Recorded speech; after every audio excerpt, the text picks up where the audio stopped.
Madam Chair, we're ready when you are. Thank you, Ms. Hoskins. Good morning, everyone, and welcome to the January 28th, 2025 Napa County Board of Supervisors meeting. I'll go ahead and call this meeting to order and ask for roll call. Vice Chair Manfrey. Present. Supervisor Ramos. Here. Supervisor Alessio. Present. Supervisor Gallagher. Here. Chair Cottrell. Here. Can I ask Jan Jestvang to lead us in the Pledge of Allegiance? I pledge allegiance to the flag of the United States of America and to the republic for which it stands, one nation, under God, indivisible, with liberty and justice for all. Thank you, Jan. Next, we will move on to our Pet of the Week. Who do we have this morning? We have Baloo, who should be out momentarily. 1 second. Come on.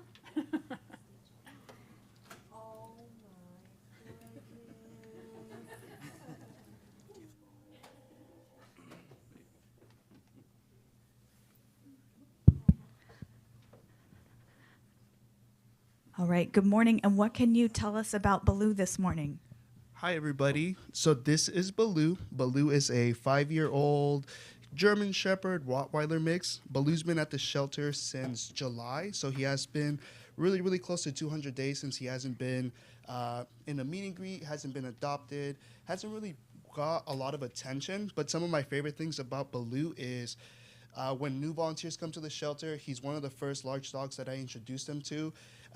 He's a really good icebreaker because when he meets new people, he's really social, really friendly. The interactions that he has are really well.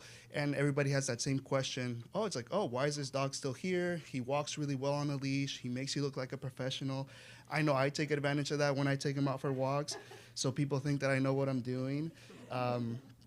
In the shelter environment, he doesn't do very well. He's under a lot of stress. He's in his cage for over 20 plus hours until volunteers can get there.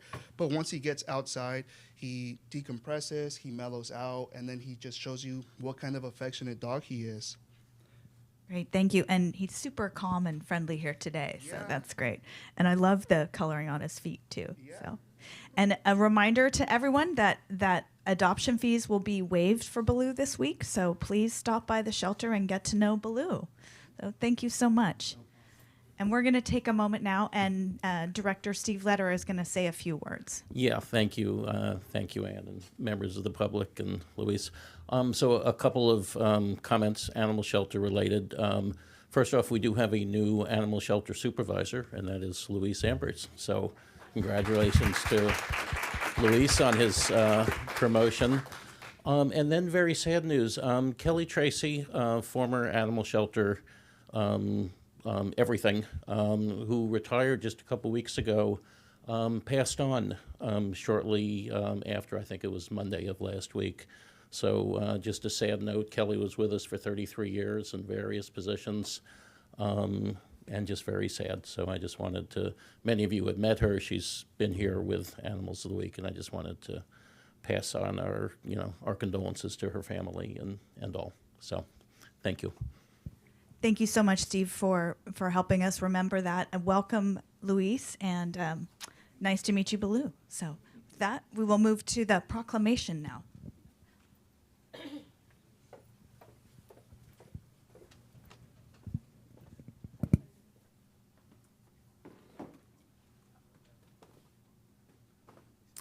And today we have a proclamation recognizing Jan Jestvang for his service and contributions as Chief Information Officer for Napa County. So we'll first ask if there's any public comment. And then I will ask for a motion to approve the proclamation. So moved. Second. All in favor? Aye. Aye.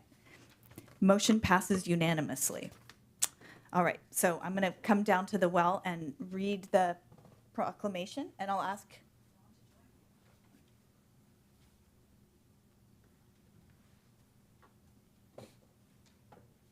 It's pretty long,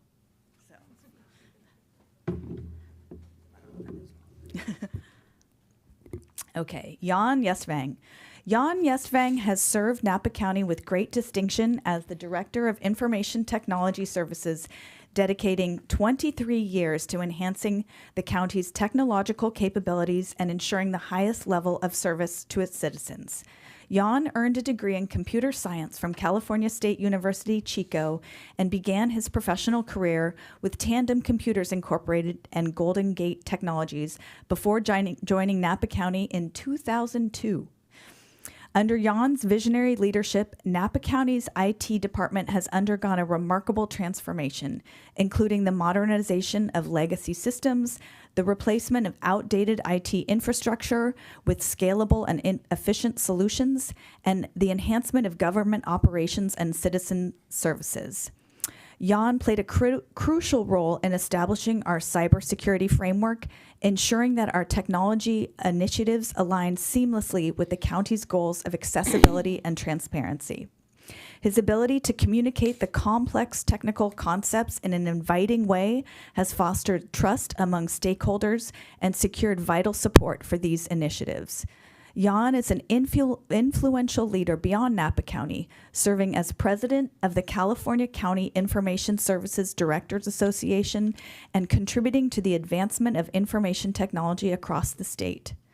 Jan has demonstrated exceptional leadership during times of crisis, ensuring the uninterrupted delivery of critical services under extraordinary circumstances, including during the 2017 Tubbs and 2020 Glass and Lightning Complex fires. Jan's modernization during that time of the county's public safety radio infrastructure ensured virtually uninterrupted radio communications, even as fire threatened radio sites, providing vital support when cellular communication was compromised. At the onset of the COVID-19 pandemic, Jan and his team implemented secure remote access and video conferencing solutions, helping county staff to continue serving the public safely and efficiently. Following the 2014 Napa earthquake, Jan oversaw the swift deployment of infrastructure at alternate sites, allowing displaced county staff to resume operations and deliver essential services to the community. Whereas in every emergency and challenge faced by Napa County, Jan exemplified an unwavering commitment to leveraging technology to ensure the continuity of vital services, enhancing public safety, and supporting the well-being of county residents. Jan's dedication, innovation, and leadership have left an indelible mark on Napa County, elevating its technological capabilities and setting a standard of excellence in public service.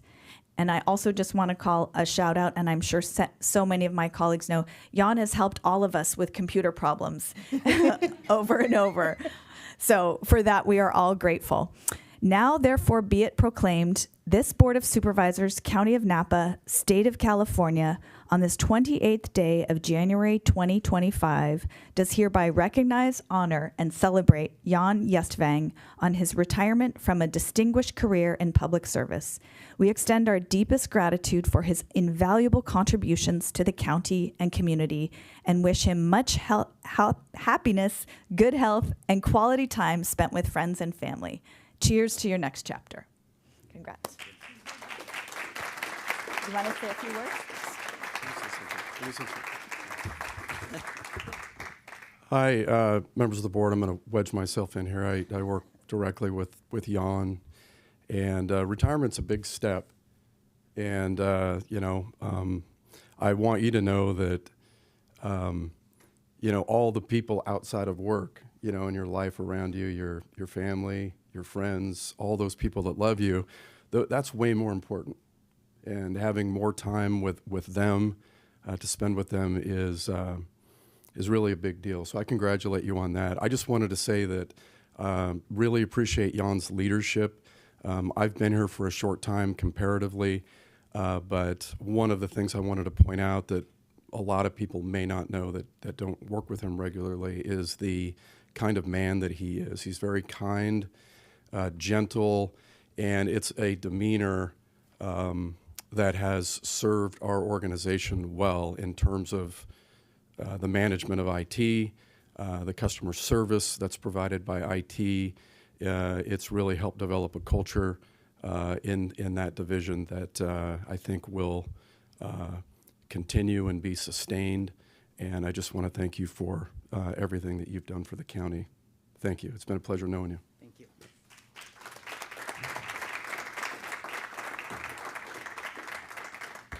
Wow. Thank you, Chair Cottrell and members of the board for this great proclamation, and love the frame. Really nice. And thank you, Ryan, for your kind words. You know, it's a difficult decision to retire. I've been here many years, and I've seen others go through this dilemma of retiring, and I couldn't understand why. It's like, you're retiring, go have fun, go do it. And now I understand why. For me, it's really all the exciting projects and initiatives that we are currently doing for our departments with technology, and the future ones that are coming up that I know about. That's going to help with our county operations, improve that. It's going to just help departments better interact with the public, and it's going to be hard not being part of that. Mostly, though, I'm not going to be able to interact with my staff on a regular basis. I love coming in and interacting with staff, not just with my staff in information technology services, but also county staff in departments. When I go out visiting, I've gotten to know a lot of people over the years, and really that's just going to be hard to do. The other thing that I had slightly entertained was, the idea of working more years than our assessor, recorder, register of voters, John Tudor. I don't know if he's here, but he told me that he had been here, twice as long as I have, so I quickly dispensed with that idea. But I have some thanks I want to do. I want to thank my staff in ITS, Information Technology Services. We've seen a lot over the years as far as rapid changes in technology, disaster, pandemics that have been mentioned. And staff has been there for me, for the county, for the public, in helping during those times. My successes are at the county are because of my staff and their unwavering dedication and commitment to their work and to the county. My leadership team has been the best at taking ideas that I've had and making great things happen. I will miss my work family very much. And speaking of family, I do want to thank my personal family, my home family, Leslie, my wife, my daughters Zoe and Annabelle, for their support, putting up with the long hours at work that I've had, business trips that I've been away on where they had to kind of fend for themselves, and me bringing my laptop on vacations to check in every morning. That's just part of it. And as a quote Neil Young, technology never sleeps. Actually, it's rest never sleeps is what he said. But and Ryan, I thought you'd appreciate the musical reference there. But basically, it's technology 7/24, and so I had to make myself available as things came up, and that's just part of it. And my family was very supportive of that. Department heads, present, past, and present, and a lot of them are there in the back. For some reason, that's where we sit during board meetings, is in the back. I want to thank them for working closely with ITS over the years, and it's really moved ITS from a back office operations into an organization, a division that closely partners with departments to do great things. I also thank the department heads for, providing either themselves or their leadership team, their senior staff, the ability to meet with ITS staff on a regular basis. We have quarterly meetings, and it's an opportunity for us to talk about what we're doing at ITS as far as infrastructure changes, and also working with them on any initiatives or any new programs that they have, and where technology takes part in that. And also the departments that have attended ITS all hands meeting as a guest. It's been wonderful to have them talk about what their operations, what they do kind of a deeper dive into what they do and help our staff understand what technology means to the departments and how it helps the public. So I appreciate them for that. And then the CEO's office. Ryan, thank you for the last 18 months being an inspiring and great leader.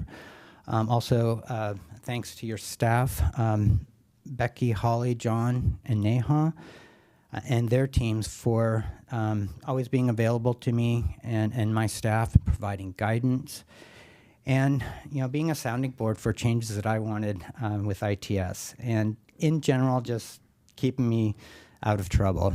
And then also just allowing me to have an office here at the admin building on the 3rd floor, away from my main office. That's been really instrumental in keeping up relationships with not just the 3rd floor, but the whole admin building. Just these hallway conversations have been very helpful. And then finally, getting there, thank you to your board.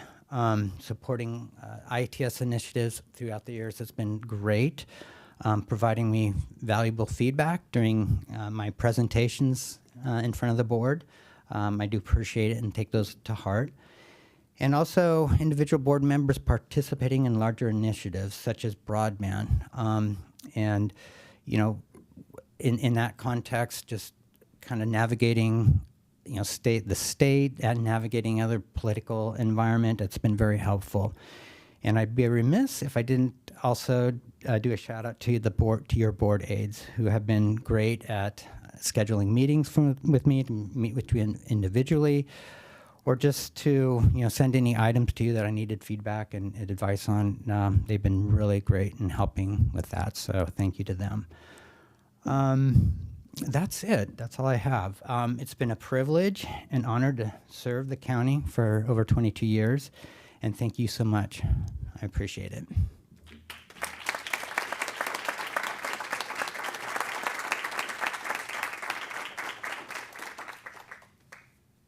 I should take that, yeah.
All right.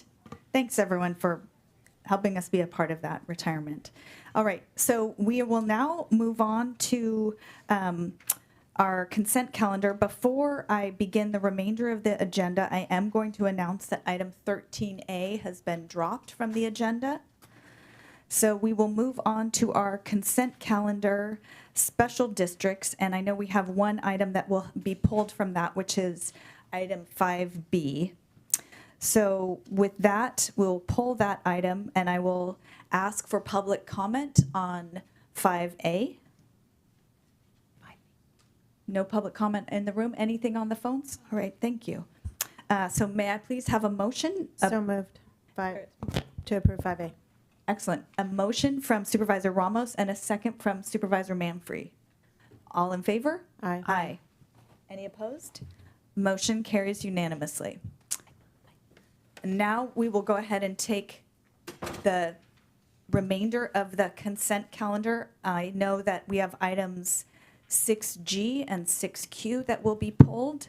So I will ask if there is public comment on any of the remaining consent calendar items. Anyone in the room? Anyone on the phone? Okay. And do we have any board comments on the consent calendar? other than those items? Okay, then I will ask for a motion. So moved. Second. Okay, a motion by Supervisor Alessio, second by Supervisor Ramos. All those in favor? Aye. Motion carries unanimously. Now we will move to public comment, and we will bring back the items that have been pulled from the special district and the consent calendar at item 9.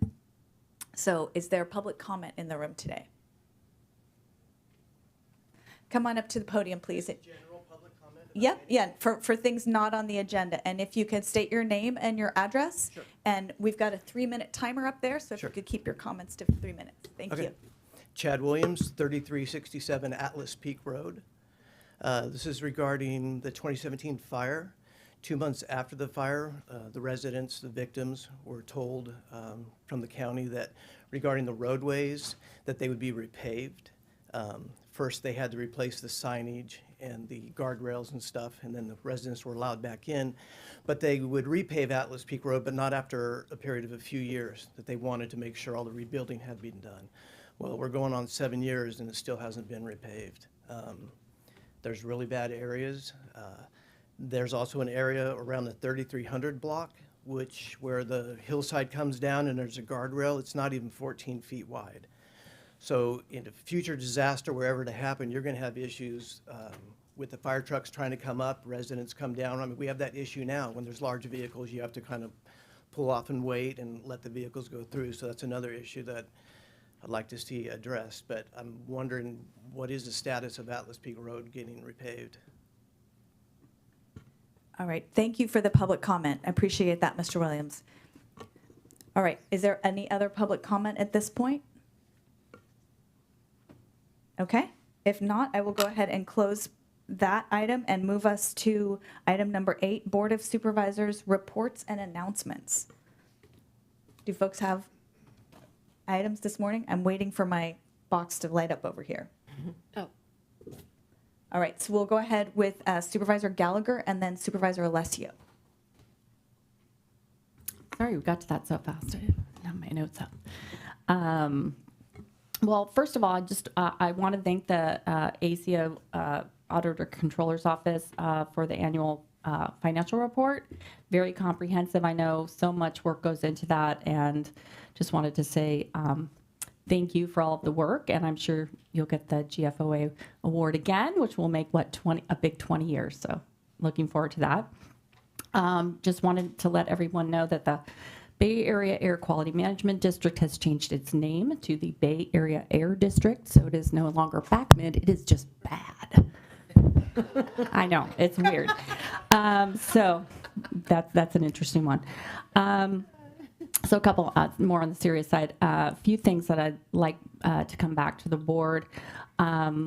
We're looking at, how we can support our immigrant community, and I would like to see our public defender propose an immigration program for civil cases, bring back to us some options, looking at a fully staffed program similar to Contra Costa and maybe other alternatives at lower staffing levels. And then the other issue is I'd like us to work with our Department of Housing and Homeless with Jennifer Palmer to look at a loan program that can leverage the proximity housing funds and the affordable housing funds to possibly add to our childcare infrastructure on a more ongoing basis. So those are a couple of comments, and I think that's it for today. Thank you. All right, thank you, Supervisor Gallagher. Supervisor Alessio. Well, thank you. That's a perfect segue because I want to make some comments and ask in regards to childcare.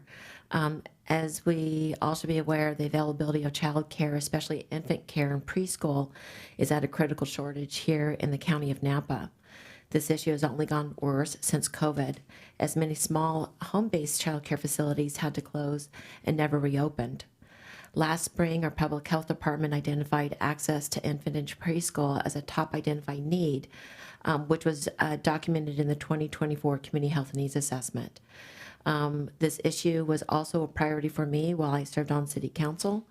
The council did approve our 2040 general plan, which included a health and equity element and childcare as a priority. I'm advised and grateful that this previous board, through the county's Child Care Facilities Loan Program, made possible through the American Rescue Plan funding a total of 106 child care spots that have been created or preserved, which is really, really great news. The largest and the third of these child care facilities that received those funds are pending. If my fellow board members agree, I want to ask our CEO if you'd please add an information-only agenda item to an upcoming board meeting for this board to hear a brief status report on the program and each of the projects the county has committed funding to. In particular, I'd like to understand the status of La Petite Oliphant and Little Ivy projects. Thank you. Thank you, Supervisor Alessio. Other comments?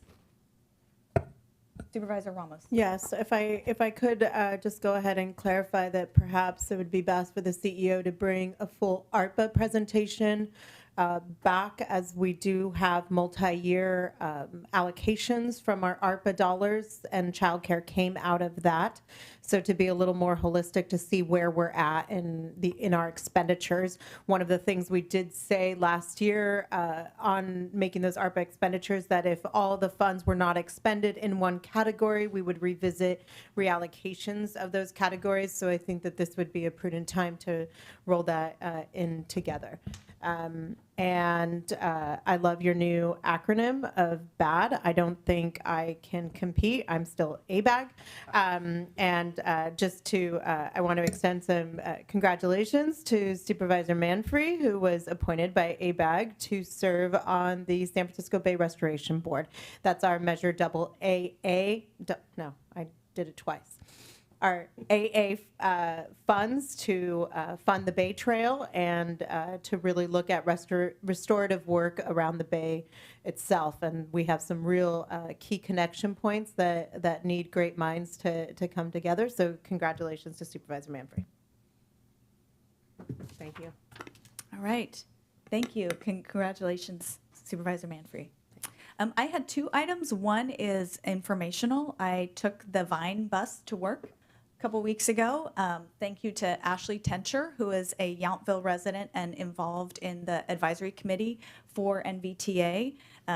She showed me around. We understood how to use the app, and that was a good experience. And one of the takeaways we both had, and Ashley has been tracking this, is it would be really helpful if we could get the buses all to be on GPS. So that way, when someone's waiting for the bus, they can see on the map when it will be arriving. So some of the buses have that capability, but that not all the buses are turned on like that. So that would be great. But it was a good experience, and I will definitely be doing that again. And I look forward to hearing from our colleagues who will be on NVTA about how we can improve transit.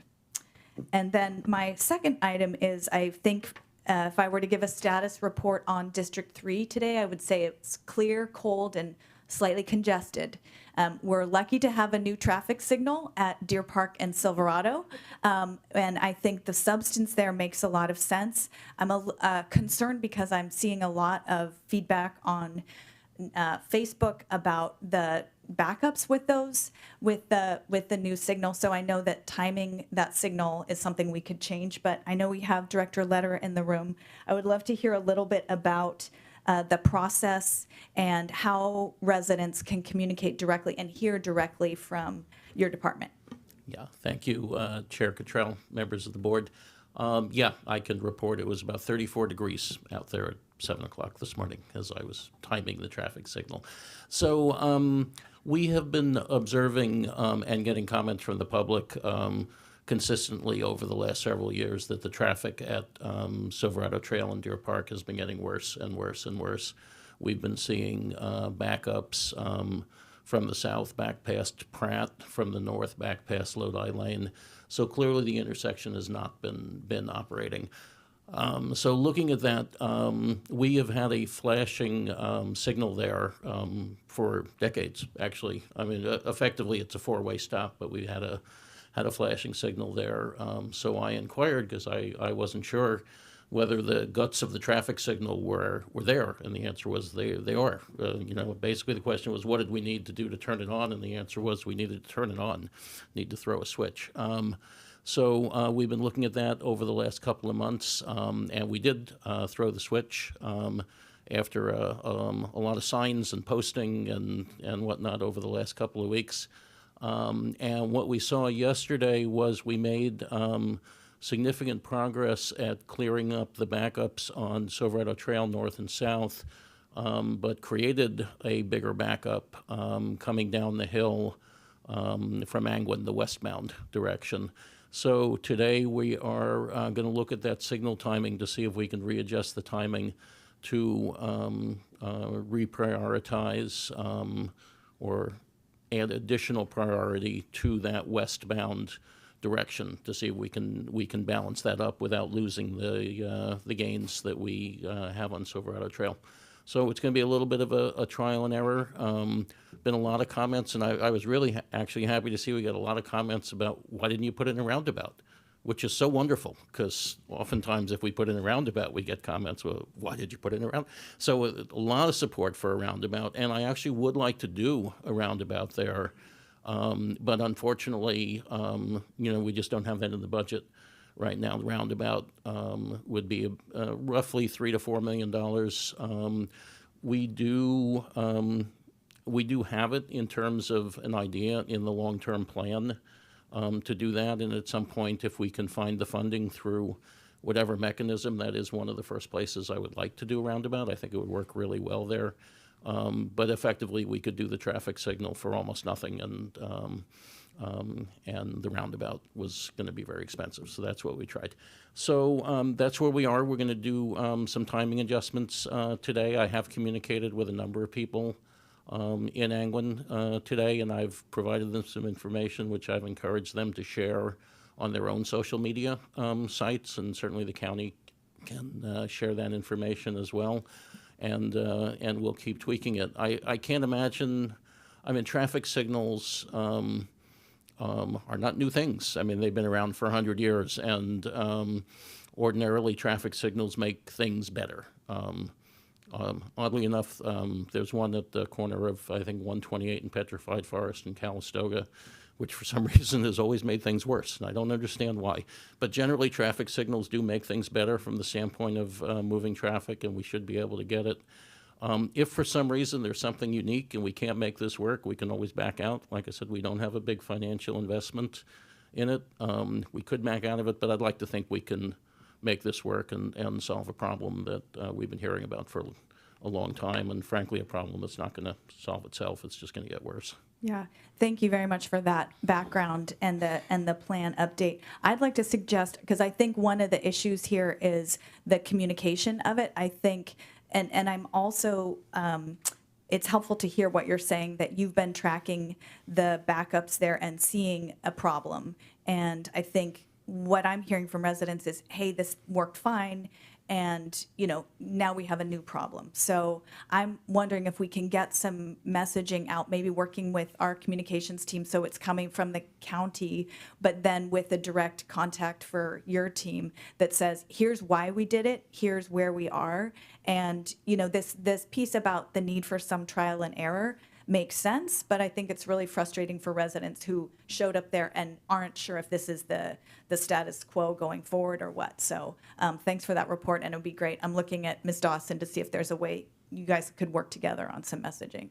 Okay, great. Thank you. You bet. All right. From the board at this point. Okay. Great. We will move on then to item 9, which is a discussion of the items we've pulled from the consent calendar. So we will first take 5B, then go to 6G and 6Q.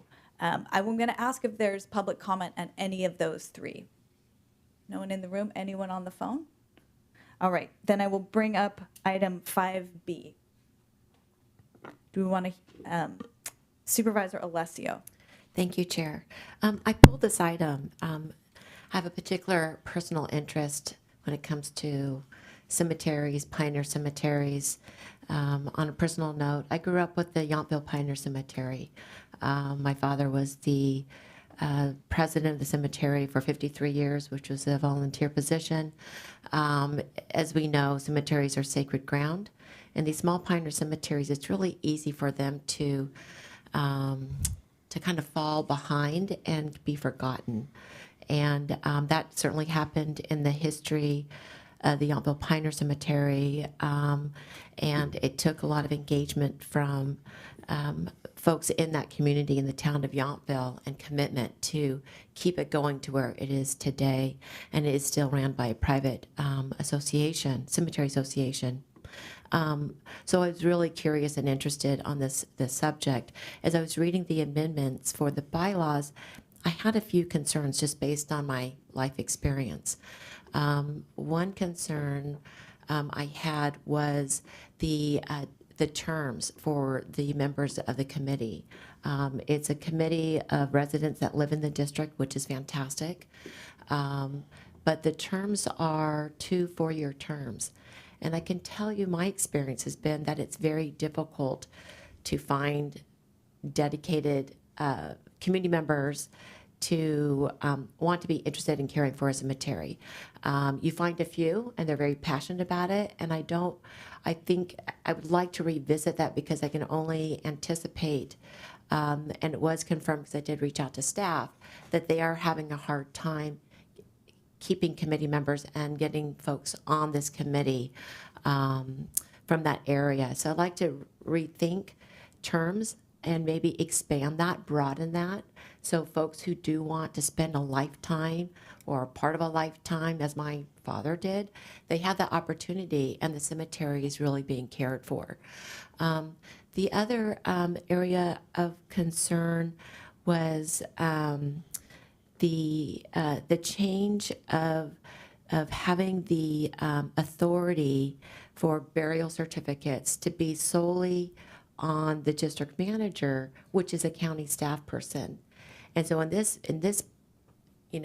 for this position, it's our public works director, Steve Letter, which I have a lot of faith and trust in, and I feel really good about. You, Steve, it's nothing to do with you. It's just after you retire and looking into the long term, how's that going to look, and not have the voice of the people who live in that area, and the mission of making sure that the folks that are left at rest there are people that are connected to that area, as it's also mentioned in the bylaws. For those who didn't know, there's over, I think it's 1,048 cemetery plots, and there's about 153 roughish, I don't have my notes in front of me, of places of rest still available. So really, really limited. And I think that having that district representation and participation is really important in the commitment and dedication to that cemetery for the people who live in that area. So I would like to rethink that. Let's see here. I have another one. This is the last one. Thank you. There's also removing the annual presentation or report to this Board of Supervisors. That's to be done by the end of the year, by December 31st. Again, I think it's really important that as this board, that we continue to at least have once a year, have an update and a report and presentation on the needs and the projects for this cemetery, any cemetery that we have jurisdiction over, and looking at the fiscal sustainability. And I want to thank Kat Chambers, who was available to answer my questions yesterday. And she said there is an issue not only in terms of retention of committees from that district, but there's also the financial sustainability isn't very strong. And looking at the numbers that were sent to me, I think 2025 could be of concern, if not 2026. So again, reasons for us to stay informed and have an annual report. So those are just my suggestions and thoughts. Director Lederer, did you have some feedback? Yes, I do, and thank you for those comments. So a couple of thoughts and feedback. In terms of the membership, the term limitation I believe was suggested by the advisory committee, kind of as a result of some past situations where they had board members who were less than productive but wouldn't go away. It's maybe the kindest way I could put it. So that's why that was put there. That being said, and ultimately my recommendation is we don't like to make any of these changes without discussing with our advisory board, so I'm going to suggest that we continue this to a future meeting so that we can talk to the advisory board about that particular comment. The comment about the approval of burial sites, that approval is essentially a ministerial act. There's a criteria for who can and who can't. I don't really get to choose, whether I like them or I don't like them. So yeah, you can get buried or you can't. And what happens is because of the timing in reality, that decision is made long before it could actually come in front of this body. So the way the bylaws were set up, the district manager would make that decision and eventually the board would ratify it. But it was already done and passed. So the suggestion, and I believe it was from the CEO's office, was that it really, coming to the board was just pro forma because it was all done. So we're happy to go either way on that one. But that's why basically the board's action, I won't say it was meaningless, but it was after the fact. So we can discuss that one. I will make a comment on the cemetery's finances, and all cemeteries do have these challenges. I know my grandparents are buried in a cemetery in Brooklyn, and we pay our fees. Every year I get a bill, but there are people who were like my grandparents who were in that cemetery. Well, no one's paying on them anymore. So cemeteries have difficulty with finances. The only revenue that comes into the district is essentially the burial fees, and then they do get small pieces of various taxes. So we do watch our pennies and have to watch our pennies very, very closely while trying to obviously respect the land and the grave sites and do the best we can with it. So anyway, of course, this board does get a budget update every year as part of the annual budget. But we're happy to keep the board advised of things. And so anyway, I'd like to take this away. We'll discuss these comments with our advisory board, and we will bring it back. Great. Thank you, Director Lederer. So it sounds like the recommendation is a continuance to allow for further time for discussion with the board. And if Supervisor Alessio has direct questions that she wants to engage with you or the board on, she could do that. Yes, thank you, and thank you for those explanations. It makes perfect sense what you're saying in terms of the authority of approval of the certification of burial. It makes complete sense. I was thinking that was tied to the committee of the cemetery, not this board of directors, which is us. So that's fine. I would just let's just go with what the CEO's office has recommended there. I think really just if we could do an annual report in terms of projects and the financial status, and then revisit term limits, see what they think. Maybe we can broaden those. I just want there always to be, I understand the counterpoint. Yeah. We've lived that too at the Yountville Pioneer Cemetery. But for the most part, the people who really stick in there are really people that are invested. And that's what we want, people with the eyes and the ears and who are locally there invested on that. So with those other things, I really appreciate you taking it back, and thank you for giving them the voice and the opportunity to be involved in this process. Appreciate it. Absolutely. Thank you. Thank you. So I will entertain a motion to continue. Supervisor Ramos. Supervisor Ramos has some comments. Go ahead. Thank you. Just to touch upon, hold on, my screen just closed out. Touch upon what Director Lederer said when it comes to, and in the policy section, it's on, for my colleagues, it's on page 15, it's section 2.2.1.6. That's a lot of points. On the term of committee members. One of the things we have done in the past is that this board, upon making appointments, will waive certain term requirements and residency requirements as recommended by the district. members. So we have done that on this commission, on this district. We've done it on others as well. Staff has gone through, I think it was about 2 years ago, we went through great lengths to standardize as much of our bylaws as possible so that the terms align well and there is predictability and consistency for staff's management of these various districts and commissions. And I think staff has the clear direction to be empowered to ask us for changes as necessary for that one. To change the bylaws would make this inconsistent with other districts and committees. So I think just a reiteration to staff of if changes are needed, that they feel empowered to make those recommendations to us.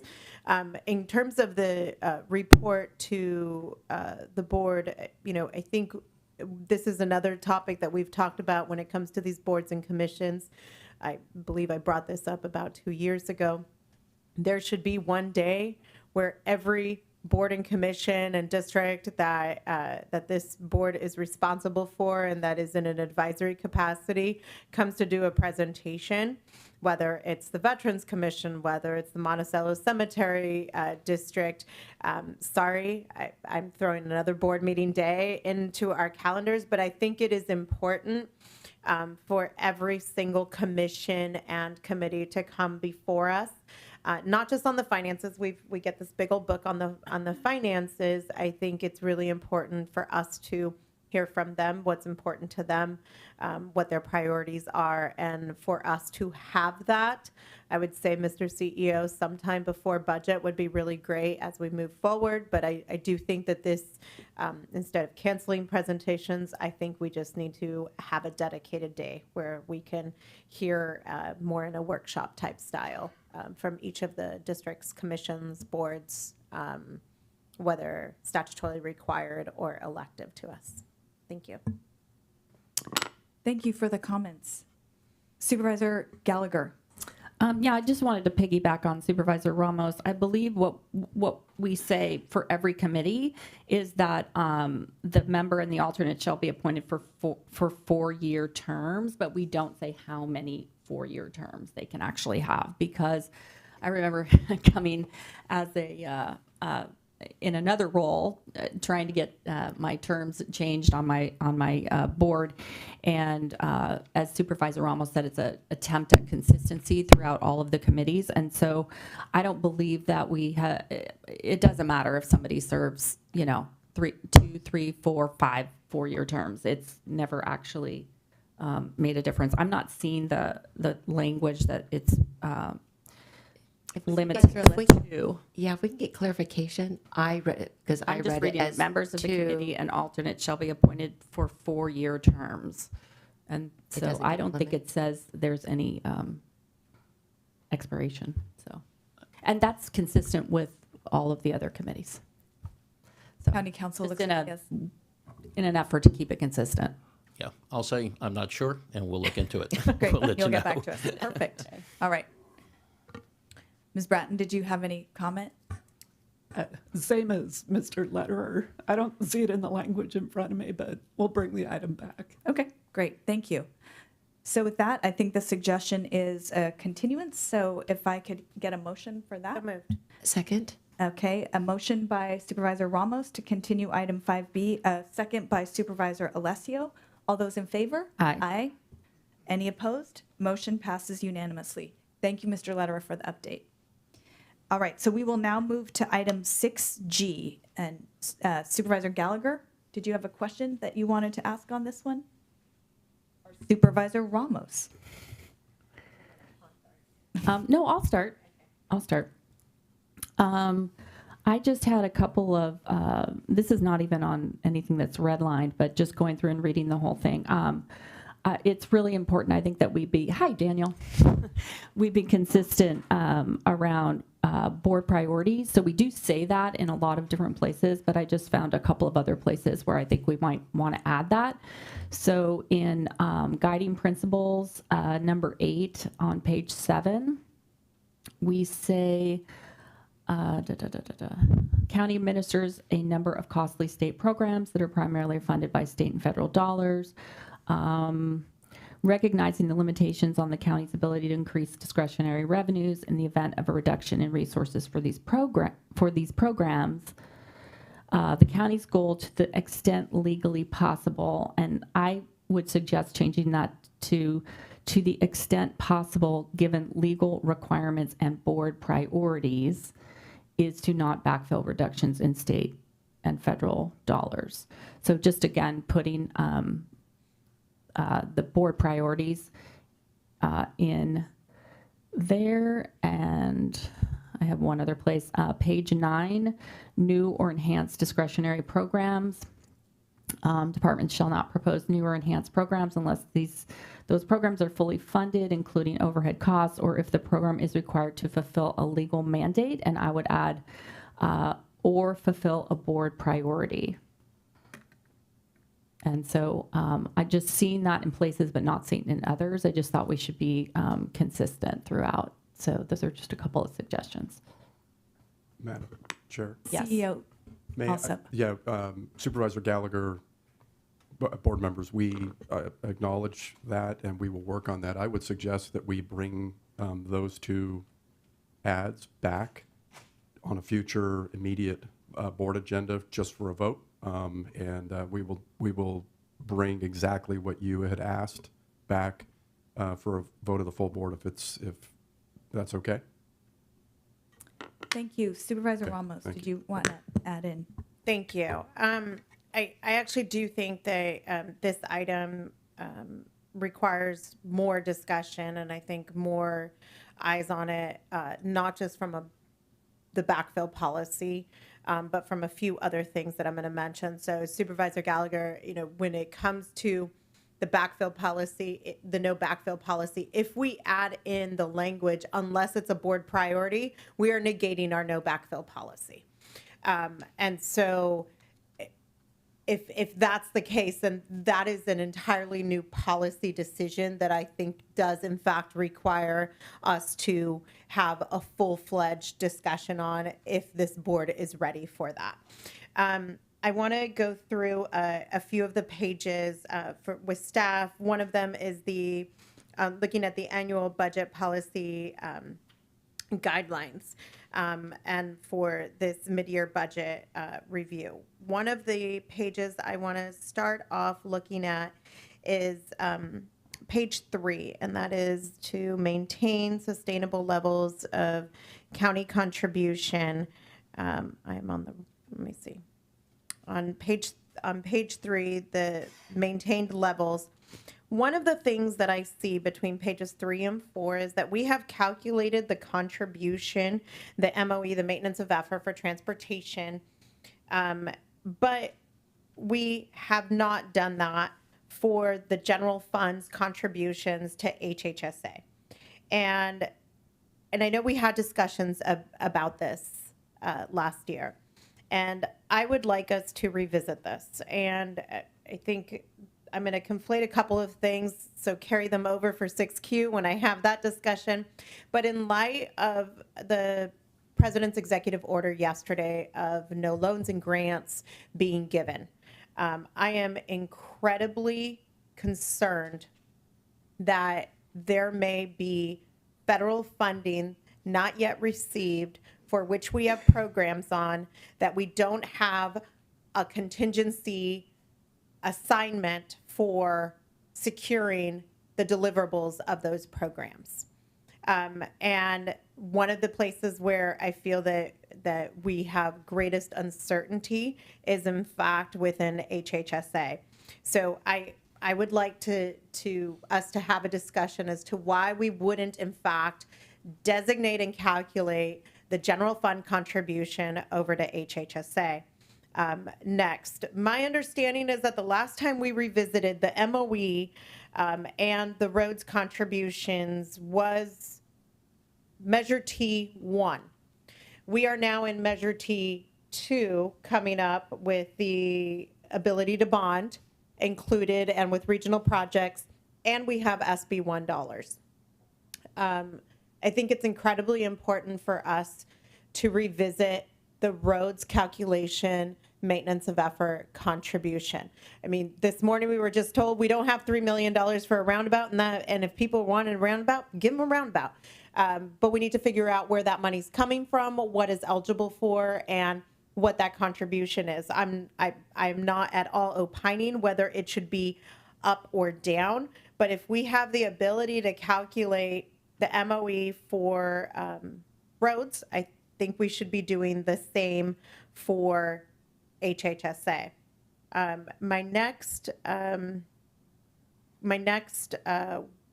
set of comments go to the guiding principles, starting on page 6. And it says that the county, guiding principle 1, the county will maintain sufficient general fund reserves and fund balance to provide adequate cash flow and avoid the need for short-term borrowing. And that's great, and we have done that. And one of the things says unanticipated fiscal crisis. My concern here is one of the things these guiding principles does not include is a reserve for fiscal uncertainty. It's not stated in our principles, but in our budget book on page 538 on Schedule 4, we do in fact reflect 26 million, a little bit more than 26 million there for fiscal uncertainty. I am concerned, going back to yesterday's executive order, if we have allocations of programs dependent on federal funds for FEMA, when we are promised FEMA funds, we hold the money, the ACO holds the money back, and it is not released until we have from the reserves that is on contingency. It's not released until we receive those FEMA dollars, which sometimes is 10, 11 years. My question is, why aren't we doing this now? I understand, of course, this happened last night. I read this article at 10 o'clock at night, and I started panicking about this. And so I think that this requires some looking into when it comes to existing grants, the ability to claw back on existing grants in light of an executive order. I think we need to look at whether we reincorporate into our budget guidelines the actual spelling out of the reserve for fiscal uncertainty. It's there, but it's not reflected in our guidelines. And the reason for this is when I look at page 8 on the general reserve policy, it says maintain a general reserve balance equal to 15%, and it has some exclusions. And then it says the general reserve is to be maintained at this level except in the case of a dire emergency or declared natural disaster. If the federal government does not come through with its promised money to us, the way I read our policy, we would have to declare a fiscal disaster in order to tap into the general reserve. That money is not available to us to be able to then backfill the program that we have approved against a policy that we say we're not going to backfill. So when I see this last year, this policy and these changes, revisions made sense. In light of yesterday's executive order, I do not believe that this makes sense. I think that our budget policies and guidelines need to reincorporate fiscal uncertainty so that in the event, going over back to 6Q, $15,000 adjustment, if the federal government doesn't make good on that grant, we do not need to declare a fiscal emergency and tap into reserves. We can simply turn to the assignment for fiscal uncertainty for that, which in fact would meet that requirement that the money that we were promised isn't coming through as is.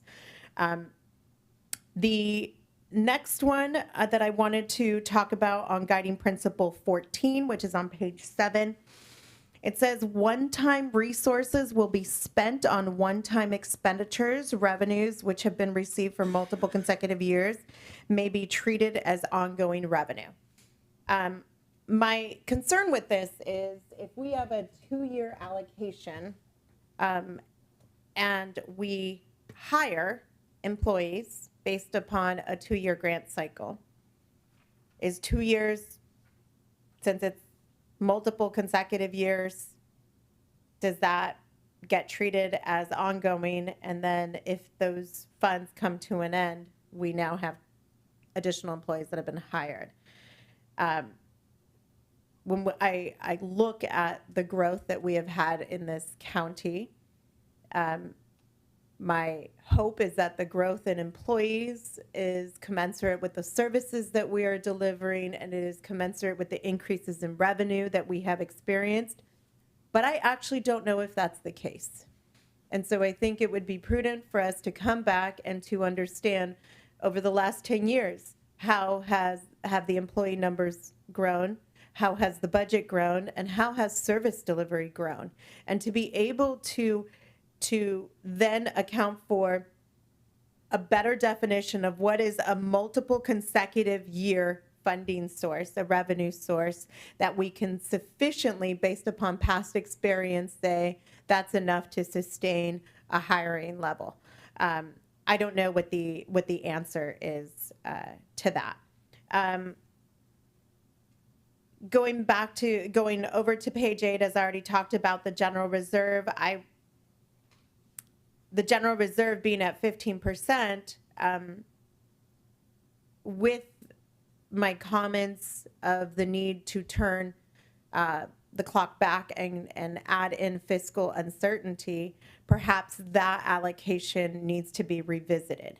Because if we need to look at what that percentage is of federal funds promised not received, and that needs to be considered for a fiscal uncertainty designation, and take that percentage out from that 15% notation on page 8.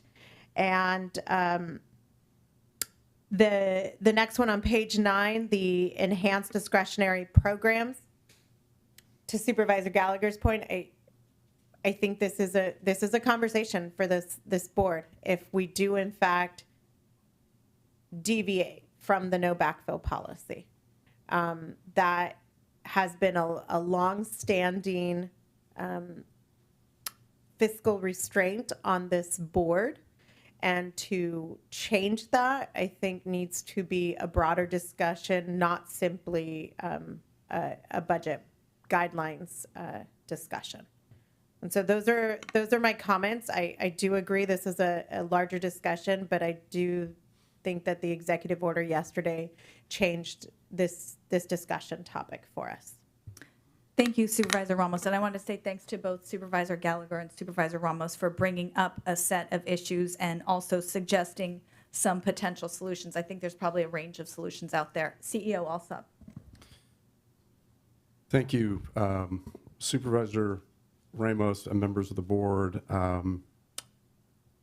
There's a lot there. I think, will bring back some discussion items and around these topics as we get into the budget.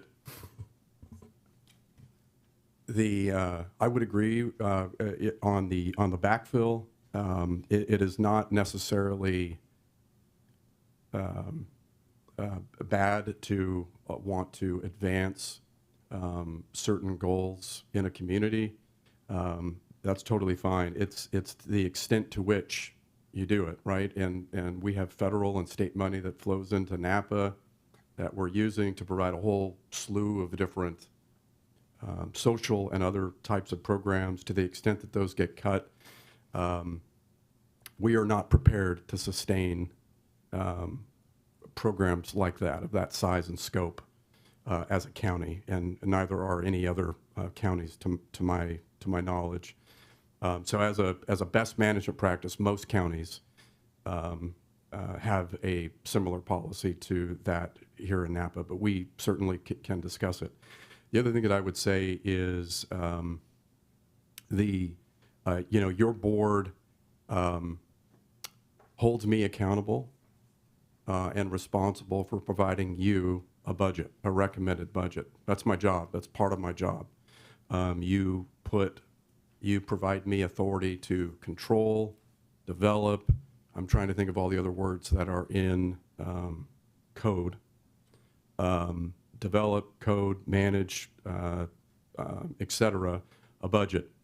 To the extent that we have rules, for lack of a better term, in a budget process around raking money into a program automatically, my flexibility in doing that job is limited. And flexibility is important, which is why we brought those policy changes to you last year, providing me and my office the ability to provide a spending plan that aligns with your board's priorities, given all the other financial liabilities that we have, whether it is personnel costs that are rising. You know, we have new MOUs. We are negotiating MOUs this year. We have a facilities master plan. We've got a brick grant, I think, that we're having to fund. We've got all sorts of commitments. We've got the potential for loss of property tax revenue due to our Napa Unified School District going to basic aid, which could happen, according to Bob Minahan, soon. That would be a loss. We just have lots of things, and so flexibility is important, and I would throw that out there as a consideration. I believe that we are positioned to do a lot of the things that you're talking about, Supervisor Ramos, without having to make changes or changing what we did last year. I think we're well positioned as a county to deal with certain things. I will say, and thank you for the opportunity because you brought it up, I do have this. I will, as a courtesy to the whole board and to the public and to our the folks in the audience, sort of Cliff Notes version through what came out yesterday. Technically, it is not an executive order. I was thinking the same thing because, you know, there's been a slew of them. But this is actually a memorandum that went from a gentleman named Matthew Vaith, who is the acting director of the President's Office of Management and Budget. It went to all of the agency heads in the executive branch, so all of the different departments. And I'm going to summarize here. It starts out by talking about how fiscal year 2024 had nearly $10 trillion that the federal government spent, and more than $3 trillion was federal financial assistance, such as grants and loans. It goes on to say financial assistance should be dedicated to advancing administration priorities, focusing taxpayer dollars to advance stronger and safer America, eliminating the financial burden of inflation for citizens, unleashing American energy and manufacturing, ending quote-unquote wokeness, and the weaponization of government, promoting efficiency in government, and, in all caps, making America healthy again. The use of federal resources to advance Marxist equity, transgenderism, and Green New Deal social engineering policies, and I'm quoting all of this out of this memo, is a waste of taxpayer dollars that does not improve the day-to-day lives of those we serve. The memo goes on. Memo requires federal agencies to identify and review all federal financial assistance programs and supporting activities consistent with the president's policies and requirements. Are you getting all this, Barry? To implement these orders, each agency must complete a comprehensive analysis of all their federal financial assistance programs to identify programs, projects, and activities that may be implicated by any of the president's executive orders to the extent permissible under applicable law. Federal agencies, this is in bold, must temporarily pause all activities related to obligation or disbursement of all federal financial assistance and other relevant agency activities that may be implicated by the executive orders. May be implicated by the executive orders, including but not limited to financial assistance for foreign aid, non-governmental organizations, DEI, woke gender ideology, and the Green New Deal. I'm just finishing out, but I think it's important to note publicly. This temporary pause will provide the administration time to review agency programs to determine the best uses of funding for those programs consistent with the law and the president's priorities. It goes on to say this will become effective on January 8th, which is today at 5 p.m. Even before completing their comprehensive analysis, federal agencies must immediately identify any legal mandated actions or deadlines for assistance programs arising while a pause remains in effect. It goes on to say no later than February 10, agencies shall submit to OMB detailed information on any programs, projects, or activities subject to this pause. Each agency must pause issuance of new awards, disbursement of federal funds under all open awards, and other relevant agency actions that may be implicated by the executive orders. OMB may grant exceptions, allowing federal agencies to issue new awards or take other actions on a case-by-case basis. To the extent required by law, federal agencies may continue certain administrative actions, such as closeout of federal awards or recording obligations expressly required by law.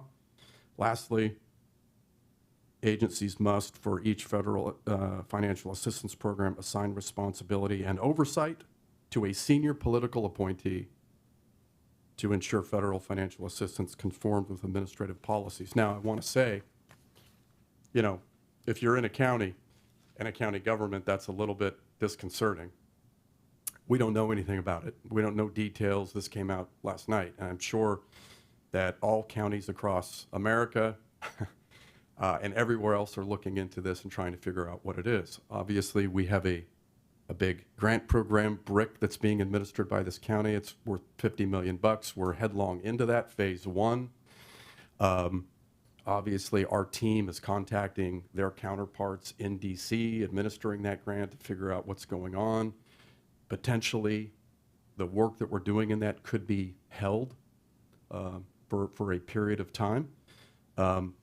We are going to be working as a county with all of our departments relative to what we've heard here to figure out what our county's exposure is on this in detail to the extent that we're able.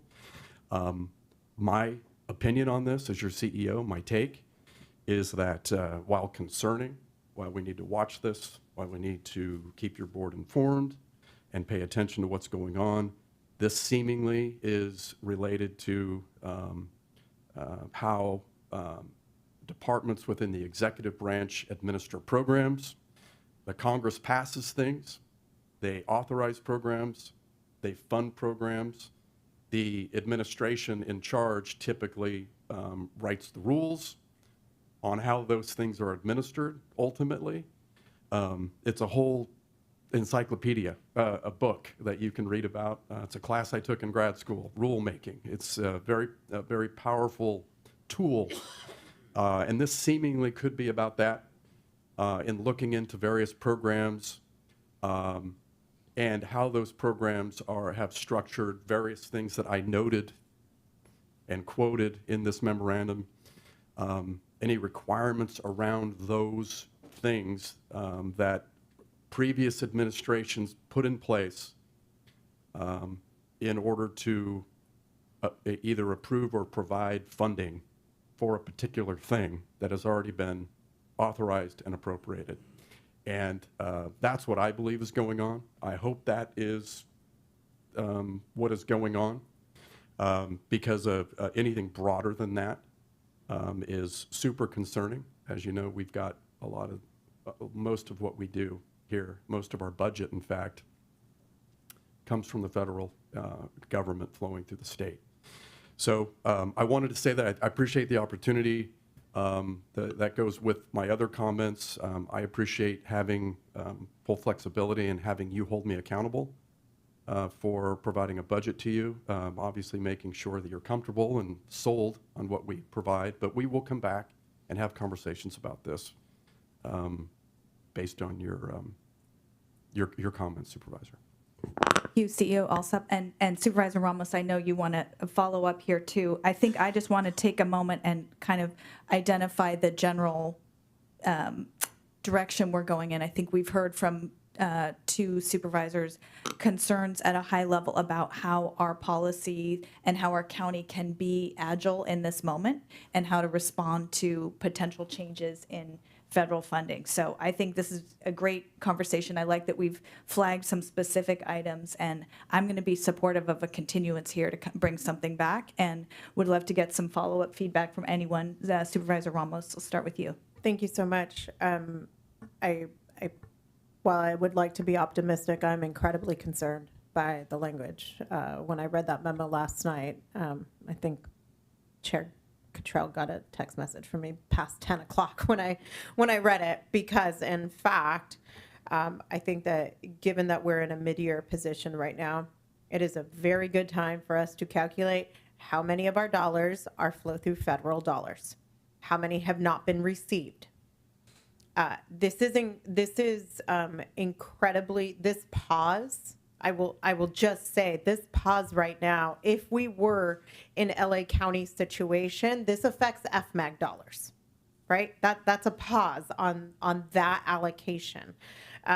So if we were in a position to again have another devastating fire that is dependent on FMAG dollars to back us up, even at the 90%, 80%, 90%, that's all money on us. Just to even operate in the first 2 hours from a fire disaster, we're having to release $2 million. This is out of reserves. And again, in those situations, declaring a natural disaster, I'm good with. This is not a natural disaster. This is a political disaster that can have financial implications for our most vulnerable residents. And so when we bring this back, I would like to know what percentage of federal dollars our budget is based upon, whether they are direct or flow through. I would like to know what percentage has already been received and expended, so that we can know at the mid-year point what's possibly at stake here. And I would like us, I think it's incumbent upon our staff to engage with CSAC at this point. CEO Alsop and I are headed there, on a retreat, so I'm pretty sure this is going to be a big topic. But I think that we really need to have our eyes on the percentage of received, expended, and then look at what we can do from a contingency standpoint to be best prepared to continue to deliver services at the level that our county is worthy of having level of services.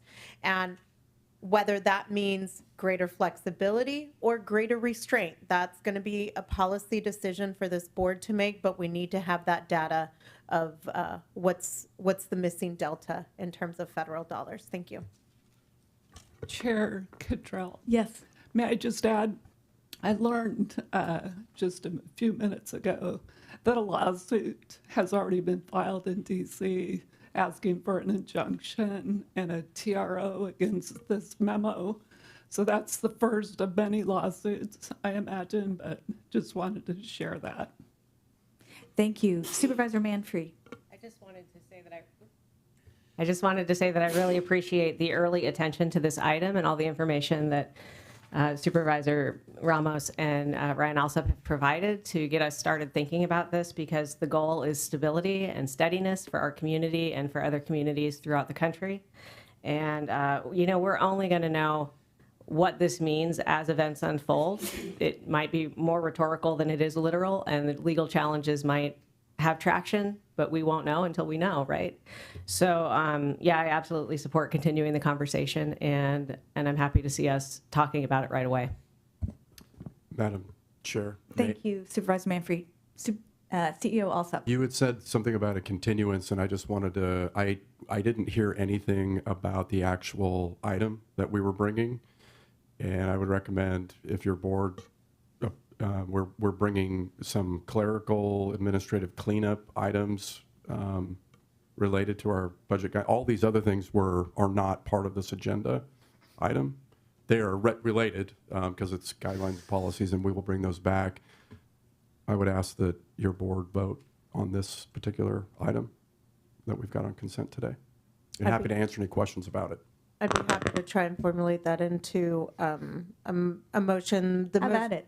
Okay, the motion would be to continue item 6G and to return with information related to federal revenues received for this fiscal year and promise not yet received, including work underway, such as the BRIC grant and others, to also bring back an analysis of implications of the board's no backfill policy as it relates to Supervisor Gallagher's recommendation to include or board priority language, and to have an analysis of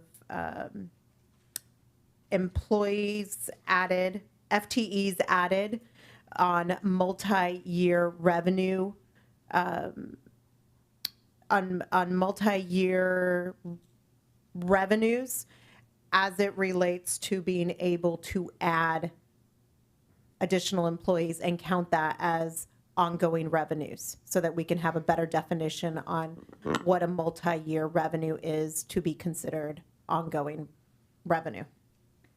I also heard an issue about maintenance of effort calculation for one part of the county and not for another. So maybe a recommendation on if we've got maintenance of effort for one component, having that calculated across the board. I did, and what I will say, yes, that is correct. The maintenance of effort for roads, though, is required pursuant to statute from Measure T and SB1. Our maintenance of effort for health and human services is an internal allocation. And so I know the CEO has shared with us his ideology around why not to include that. So I think further discussion. I think this is a great opportunity. We have 2 new board members, and for us to look at, we are in a very different financial position right now politically than we were last year. And so being able to look at these fiscal uncertainties, contingencies, the percentage to general reserves, the maintenance of effort, whether dictated or not dictated internally, and then to be able to further define multi-year revenue agreements, how we are interpreting that for purposes of hiring. CEO Alsop and Mr. Sanchez, does that make sense? Do you feel like you've got an idea of what to work on and come back with? Yeah, we will come back with all those. I would only add, I believe as your CEO, we are in a better position this year to deal with all of this than we were last year from a flexibility standpoint. And I did have one question just to clarify with you, Madam Chair. You said across the board maintenance of effort, and I just wanted to make sure. You know, I think what she just clarified made sense okay, to me. I copy that. Yeah. And I just wanted to make sure that I got that. Yeah, we will huddle and return. Supervisor Gallagher, you had I a just question? was going to second the motion. Okay, great. I was going to add one more thing because I think one of the things that we went through as a board last year was looking at these different categories of, you know, a separate category of fiscal uncertainty, and there were good reasons that we shifted away from that. And so some of that background, I think, would be helpful for our new board members too, to understand kind of where we are with how we got to the position where we are. All right. All right. With that, I have a motion and a second. All those in favor? Aye. Aye. Motion carries. Thank you. Okay, so that was item 6G. We will now go on to item 6Q. Thank you so much. I did pull this item for the exact reasons we just talked about of the implication of the president's memo, president's office memo.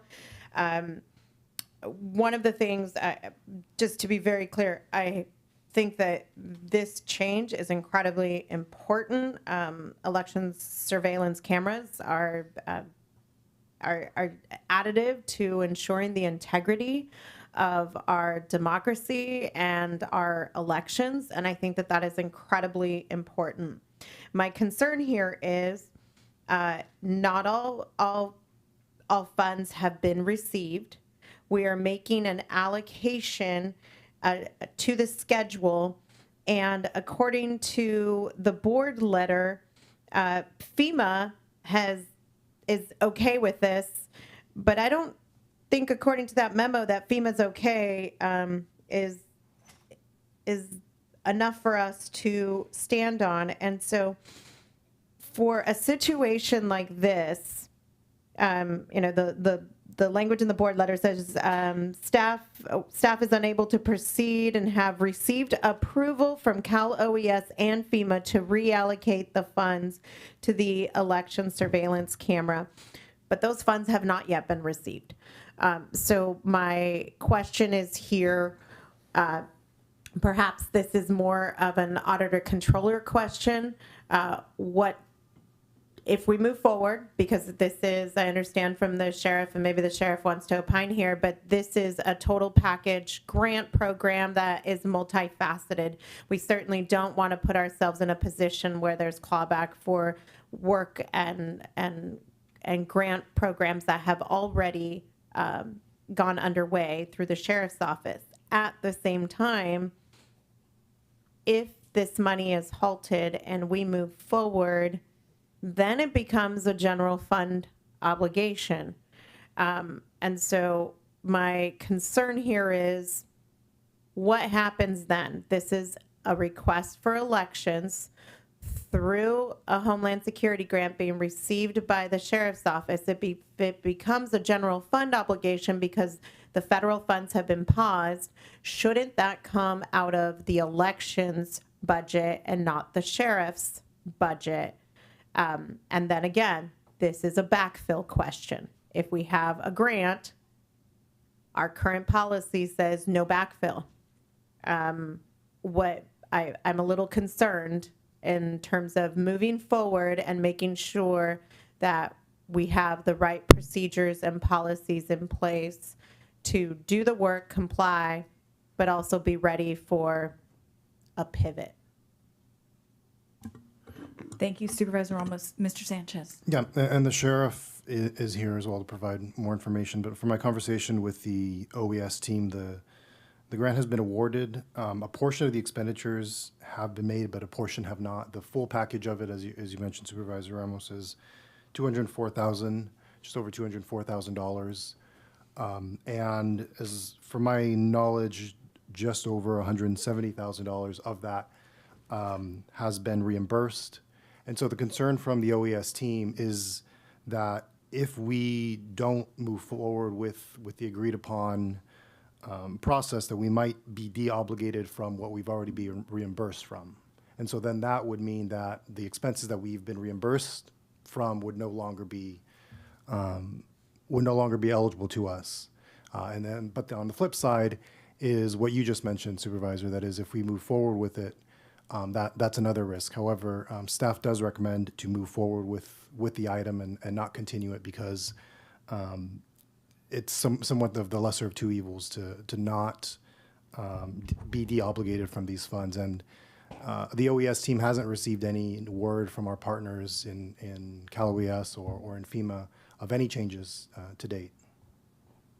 I understand that, and I agree. I do think that this is something that's worthy of moving forward with, but I'm having a lot of heartburn saying that we should make budgetary decisions based upon the lesser of two evils. And so this is not, I mean, this is a small one. This is $15,000, but the implications here, each week we are doing this, that we have a board meeting. We are accepting revenue agreements from the federal government or state flow through dollars. And so I love to hear about from the sheriff on the program and moving forward. But then sorry to call you on the spot, to the auditor controller, I'd like to hear from you. What can we do budgetarily to ensure this 29,000 yet to be received, so that we don't put ourselves in a de-obligation situation, but we also don't put ourselves in a position where we've approved an expenditure that we don't have funds for? Thank you, Supervisor. Yeah, the grant, the good news is it's an old grant, and it's wrapping up. So most of it has been spent and reimbursed. So we've taken we've taken the federal dollars and taken possession of them and paid these bills. So to the tune, as Daniel said, about 175,000 of the 204. So that's the good news. The other good news is this adjustment that's before you today is a small one, as you mentioned. There is a lot of unknowns because, you know, I think what you're calling out, Supervisor, is what we haven't spent yet. Because we're going to chip away at it and spend it all, right? So we're going to we do have plans to come to the board with a couple of more adjustments to finish out the entirety of that grant and wrap that grant up. So there's a lot of unknowns in that space. The concern that we have at OES and at the Sheriff's Office is because the election security is one of the national priorities laid out in the grant program, and we don't meet it because we're not worried, because we're worried about this not being reimbursed by the federal government for this 15 grand, that we could have to claw back the 175. Now we can go to our vendors for the actual hardware, actual things we purchased, see if we can get our money, get our receipt and go to the Costco line and get our money back, which is not very promising. My recommendation to the board is there's a lot of unknowns. I think the state OES office, which is where this money passes through, their switchboard is lighting up today from all our counterparts across the state because of this memo last night. We hope to have better information for the balance as we close out this grant and the future board items. We don't know what we don't know today. We just know this 15 grand does meet a national priority, and we are worried about having to claw back the other 175 federal dollars we already took. Thank you to both. And again, I think this is pointing out a quandary that we hope we won't continue to be in, but we also may. So with that, is there a further question or a motion? To the auditor controller. ACO. Good morning. Good morning, Tracy Schulze, Auditor Controller. Unfortunately, I was not really aware of this agenda item to the extent that you're asking for my opinion. What I think that we would be doing in this agenda item is actually the expense would come out of the elections office, and the money would be receipted by the sheriff and then transferred to the elections because it is a cost of the elections office. Government accounting is very bucket focused, and so you've heard me talk about that before. So I don't recall exactly how it's set up. I agree that it is probably in our best interest to continue to pursue this, obviously for the reasons stated, and fully support it. But the accounting mechanism would be that it would come out of the elections office with reimbursement from the sheriff once the grant is received. I would just add, and I'd lean on Tracy's expertise, but it's an item, as the budget was approved, it was put in the OES budget. So that's kind of, that's the bucket it is in now, and maybe some bucket shifting, to use Tracy's terms. Yes, and again, I apologize. I have not really looked at the details of this. So, Thank you for that input. That's great. Other comments or a motion?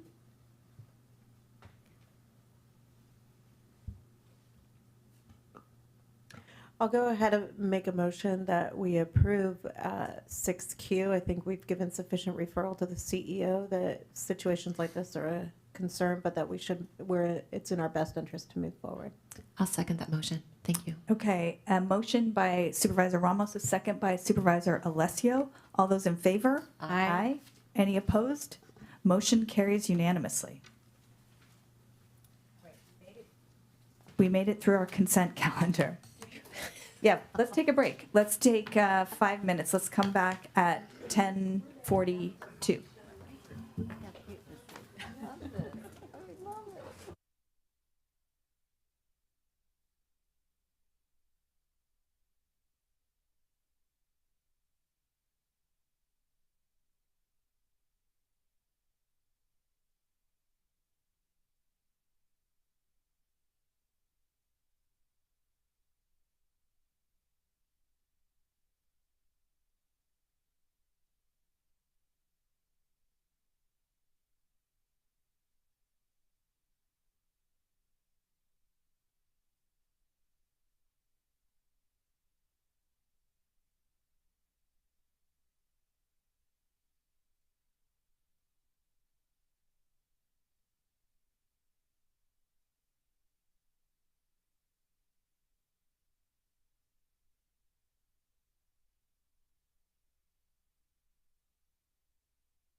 Madam Chair, we're live.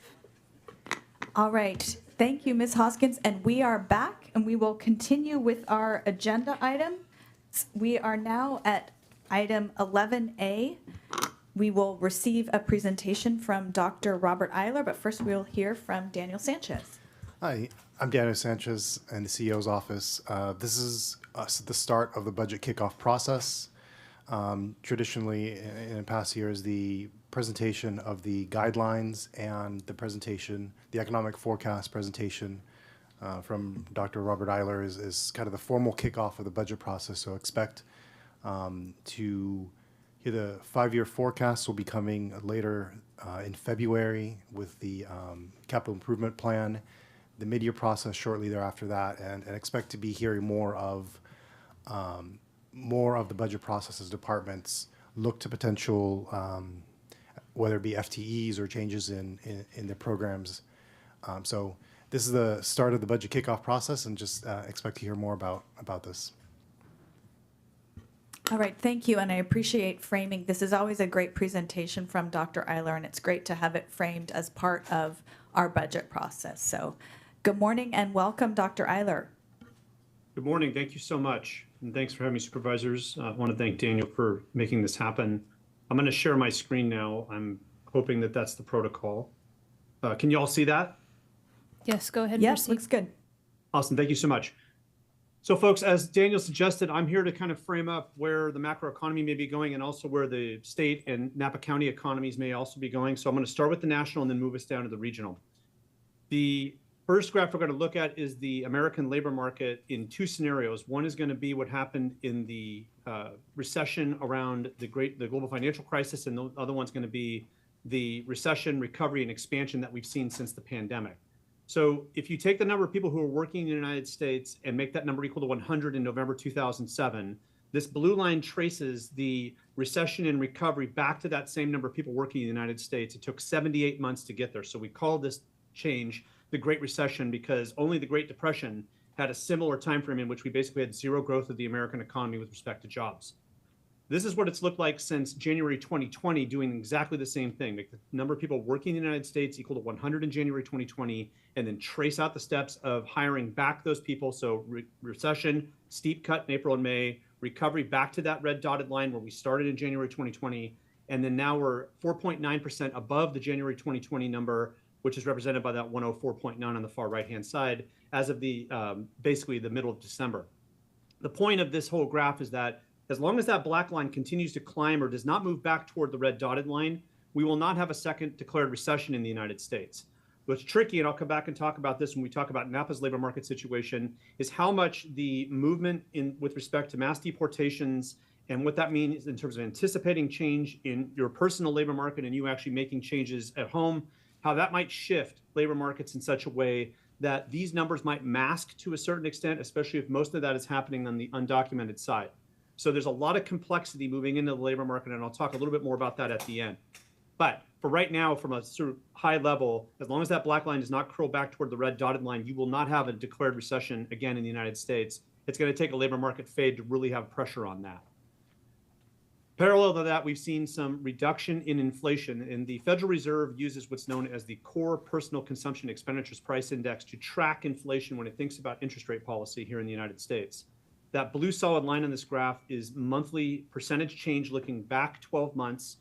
And the personal consumption expenditures price is basically how much it costs us to buy everything we buy at home. Core, or the core part of that, is after we remove food and energy products and services. And that tracing of the blue solid line shows you that before the pandemic, which is that skinny shaded area about 2/3 of the way moving left to right on this graph, we really had very slow, steady inflation coming out of the Great Recession, that much wider shaded area on the left-hand side of the graph. And then we had the rocket ship ride we were on from 2021 forward to about the middle part of 2023, and that fade ever since. Now, the red dots on the far right-hand side suggest where we may be going over the next couple of years. But the whole point behind this is the following. We're tracing what's going on. That November 2.8% suggests it costs 2.8% more in November 2024 to buy the same goods we bought in November 2023 in that core basket of what we buy at home. And we want that blue solid line to fade toward that blue dotted line, which is where the Federal Reserve kind of wants to wrap inflation around long term. And so those red dots at least provide some optimism that we are going in that direction over the next couple of years, regardless of sort of the episodic movements, which I'm going to circle in just a second. You'll see at the very end. But the point here is will the path of interest rates, which are meant to, in a sense, shape that blue solid line. So we've seen drops in interest rates in late 2024 with the idea that if the blue solid line is headed down, we don't necessarily have to fight inflation anymore. We want to kind of support job growth. Will current policy under the new administration and sort of its secondary and tertiary changes create more inflation than what we could call disinflation, or the continued downward movement of that blue solid line, such that interest rates may either go on pause or, in a really sort of pessimistic outcome, actually have to click back up again? So for right now, as long as that forecast of where those red darts are in that sort of square shaded area on the far right, we continue to move that direction, we should be okay. But the rate at which, I'm sorry, I don't want to mix metaphors. The pace at which the rate of interest will move down and then other related interest rates are going to move down might slow down. Now, with that in mind, you can see where we've been about the last 12 months there. So we started to curl down, we curled back up again, and this has given financial markets and sort of folks that are watching interest rates a little bit of pause that things are going to be more optimistic than pessimistic going into 2025 and 2026. With that said, I tend to watch Fannie Mae, or the Federal National Mortgage Association's interest rate forecast. They've won awards, they've been very precise. And I'm going to show you 3 interest rates of interest, only in the sense that we want to think about how housing markets might be affected by interest rates, how consumer markets might be affected by interest rates, how travel markets might be affected by interest rates. When interest rates fade, that usually gives people, at least on the margin, a little bit more incentive to spend. If what I thought was going to happen in terms of a fade doesn't quite happen, I might put pause on what I spend at home. And in the aggregate, that can mean a real change in the flow of people and the flow of commerce, especially the number of visitors and really just the flow of business in Napa County. So this is their current prediction, and this is subject to change, but this is basically a slower fade than we saw 6 months ago by most forecasters in terms of where the federal funds rate, or the rate of interest that the Federal Reserve controls, to give other markets of the point behind how loose or how tight monetary conditions are going to be. So when that blue line fades down, things generally are better from a jobs growth standpoint, and it suggests that inflation is somewhat cured. So that fade toward about 3.5% is actually up about 0.5% from what it was 6 months ago. Related is the 10-year Treasury rate. So you can see how they're now curling around each other. The federal fund rate has been above the 10-year Treasury, or what our government pays for relatively long-term debt. And over the next year or so, it looks like it's going to reset itself. And this is good from a lender standpoint.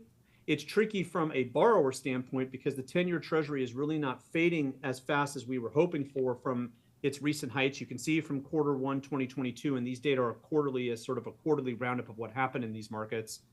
We're rising up with inflation pressure, kind of topped out in mid 2024, but then popped back up a little bit again as financial markets started to think of the longer term aspects of inflation and whether or not we've really cured the problem, not so much in the short term, but really in the medium and long.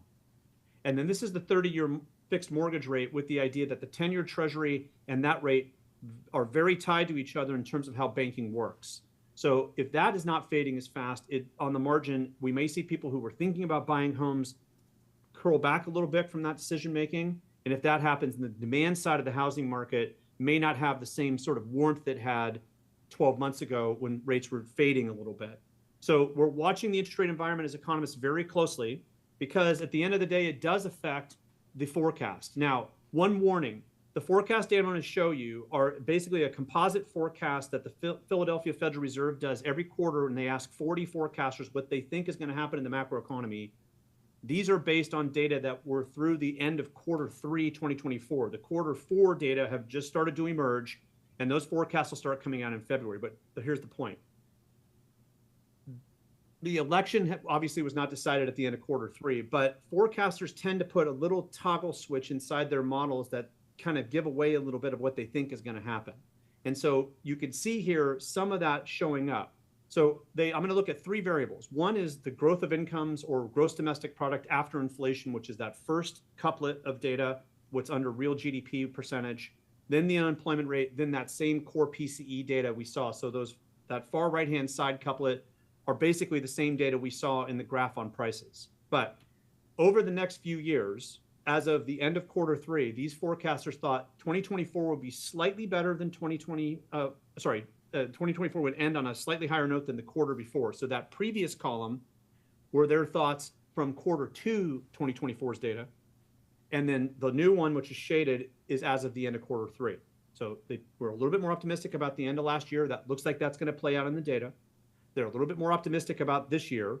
In other words, I think that some of them were thinking that there might be some bump, regardless of who went back in the White House. But either way, it probably wasn't going to upset the apple cart. But then you can start to see the toggle switch show up, that they were a little bit less optimistic about 2026, even with fading inflation, with the idea that the warmth in labor markets should start to increase the cost of doing business in such a way that it might just put a little bit of a damper from where we were in the previous quarter. And then 2027, the fog really creeps in. So you should never think about an economist forecast beyond about 2 years. Then it gets really tricky. And you can see there's not much change there. But the point is a lot of that sort of optimism that still remains in these forecasts is based on labor markets and inflation, both going in the directions we want to see. So if labor markets remain relatively warm and these unemployment data basically the same or a little bit different to the more optimistic side, suggest that will happen. Same with those core PCE data. So the sum of the parts is the chance of having a recession as of the end of quarter three was about 15%. And that's still, if you look at some real-time forecasts, not a lot of change. So as much as the news coming out about policies seems pessimistic, the Trump administration will be very cautious if financial markets start to fade, if we see more people out of work, if we see that the repercussions of policy look like it's hurting small and large businesses simultaneously, then the rhetoric will be much louder than the actions in the end. But we are kind of going through a chaotic time, which is amazing, 8 days deep. So watch for that. But right now, forecasters, even real-time forecasters, have not faded their forecasts in earnest. The supposition is that the Trump administration will react more positively about the economy, and in other words, trying to support it if they feel like their current policy stance is actually leading to some detriment. Now, if we move on to Napa County, I'm going to walk us through the latest labor market conditions for Napa. I had to provide the slides to y'all before the latest data came out last Friday, but it's basically the same story. So this is the labor force. These are people that live in Napa County, and looking on a monthly basis, January 2010 forward, not a whole lot of change in the labor force, somewhere between 70 and 75,000 people in Napa who live in Napa and either have their own business, have a job with somebody else, or are looking for work. And then you can see the cut in 2020, which is about 3/4 of the way moving left to right. And the labor force has just kind of bumped up against getting back to where it was pre-pandemic. The number of people from that either have their own business or have a job with somebody else, much sharper cut. You can see the difference between those two, which is how we derive the unemployment rate when you hear about it. That's a reflection of not who's working in Napa, but who lives in Napa that either has their own business or has a job with somebody else. That got very small right before the pandemic, then the big cut, and we've been recovering ever since. But you can see on the far right-hand side that the space has got a little bit different, a little bit, unfortunately, more negative in terms of a little bit more unemployment, a little bit of a fade in the number of people working or having their own business, but has been somewhat stable. As a quick aside, if you look at the state of California in the aggregate, it has been flat basically for 27 months straight, meaning that in terms of the residents of California, there has not been really any new net jobs, either people working or starting their own and working for their own business since July 2022. So we're getting this weird sort of demographic shift driven change in the number of people working in California. And it may continue, especially given the current administrative environment in DC. This is the number of people working in Napa. So Napa has been really kind of the star in terms of the North Bay. If we think of the North Bay core as Sonoma, Marin, and Napa counties, Napa County had a much quicker breakout as it did in the Great Recession than the other two core counties here in the North Bay, and has basically recovered the number of people working in Napa from before the pandemic. So that's good news in terms of our employer base in Napa. And the supposition is that what drives hiring is not only kind of reclaiming what was lost, but because demand has been there to drive revenues enough to rehire.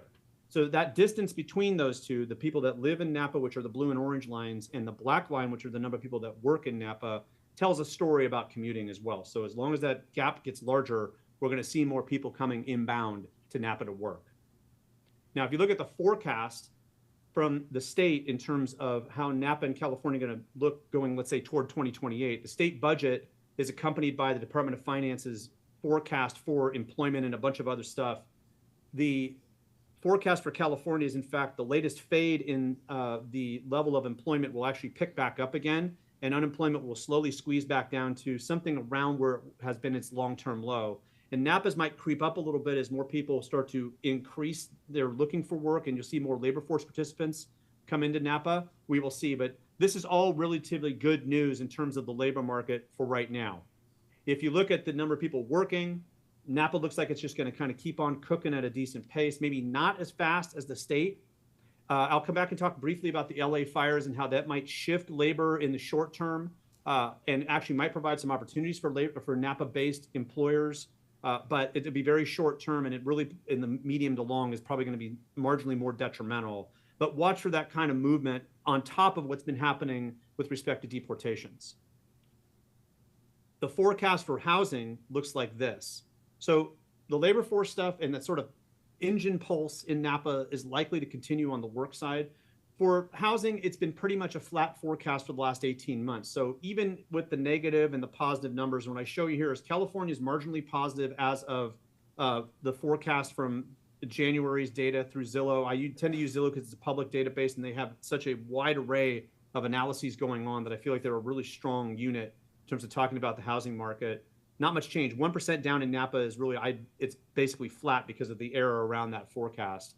But you can see that places like Kings County, Inyo, Kern, Riverside, sort of Central Valley South, in East LA is likely to see more growth, and that might shift in terms of where we're at with respect to the post-fire outcome, especially because of that removal of supply, and then depending on how people move around, we might see a real boost in this forecast for parts of LA County or the LA metro area that would absorb those workers and also those residents. We will see. But on the far right-hand side, I think is a little bit more tricky.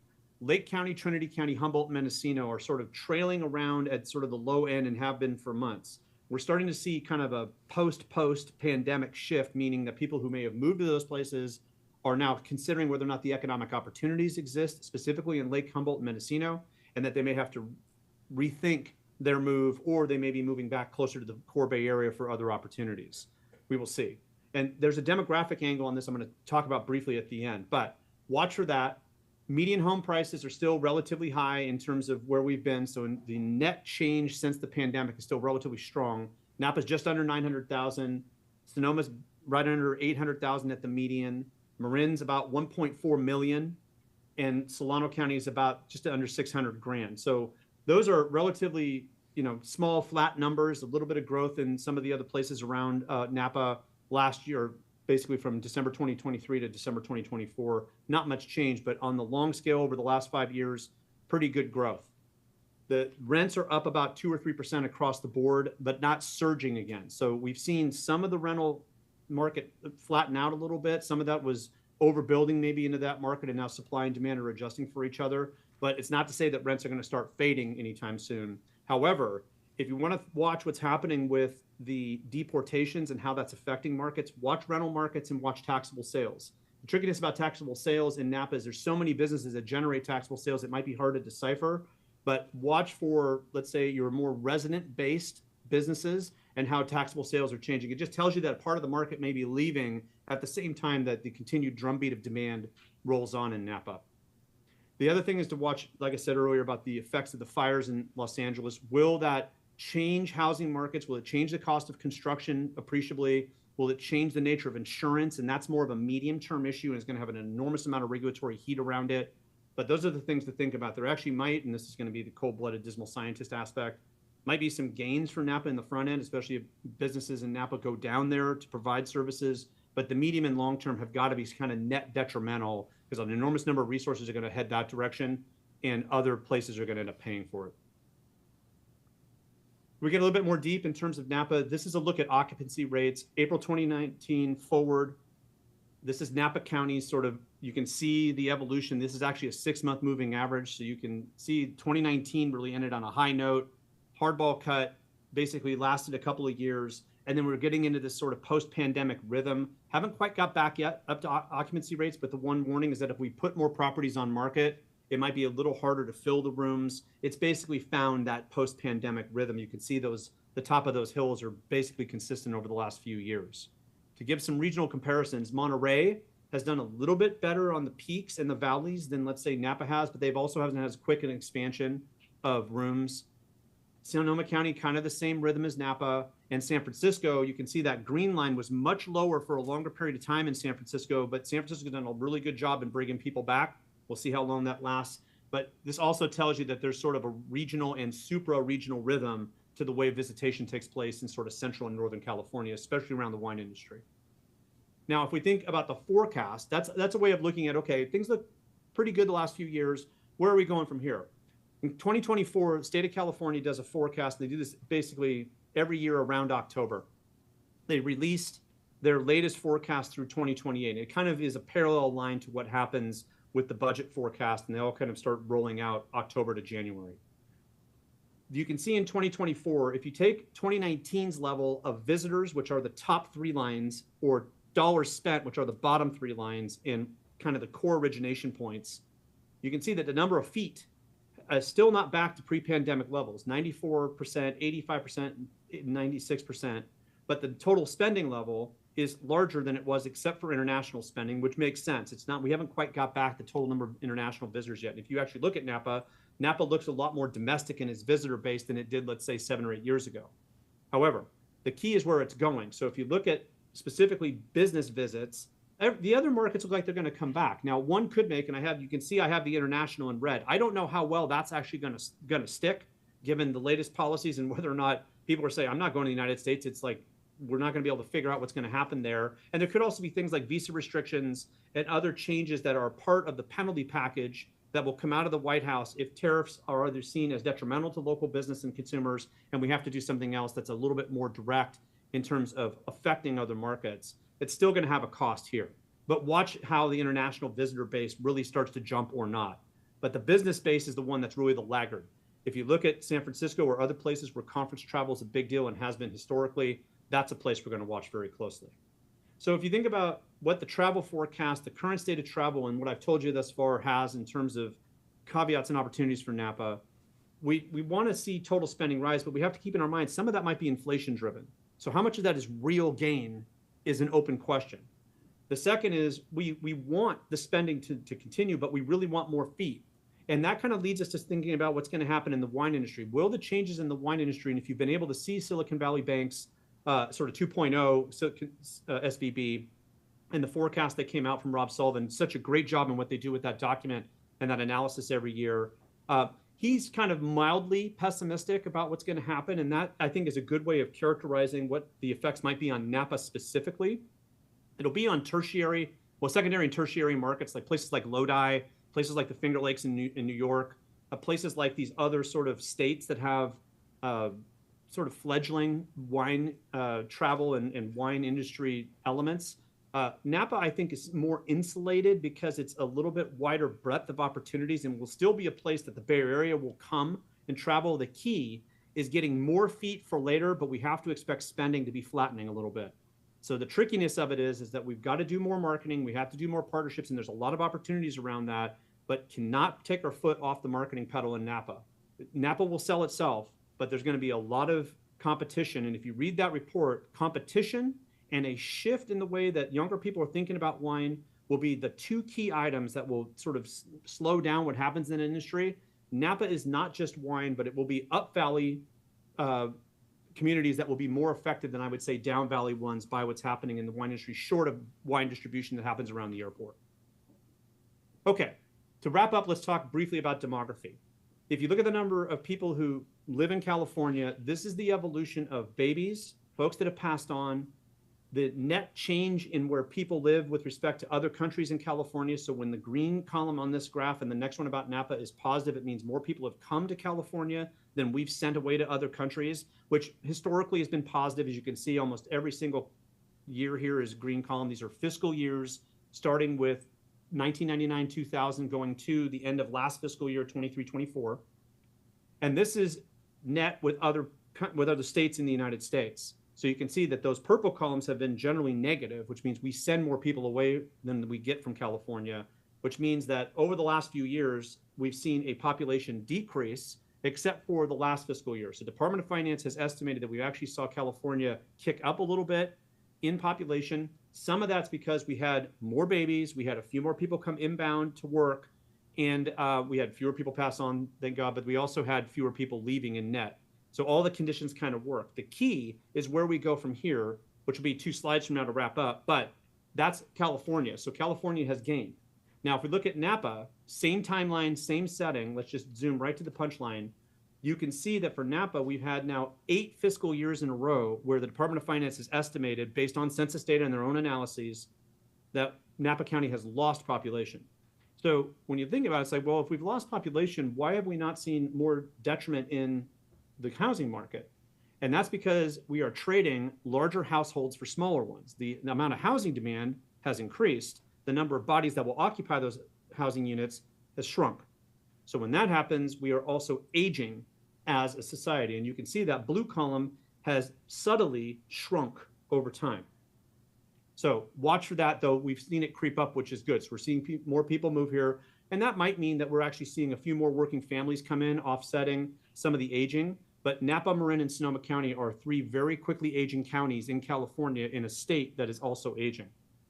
So to wrap up, when you look at the forecast toward 2050, these population pyramids can tell a story relatively quickly.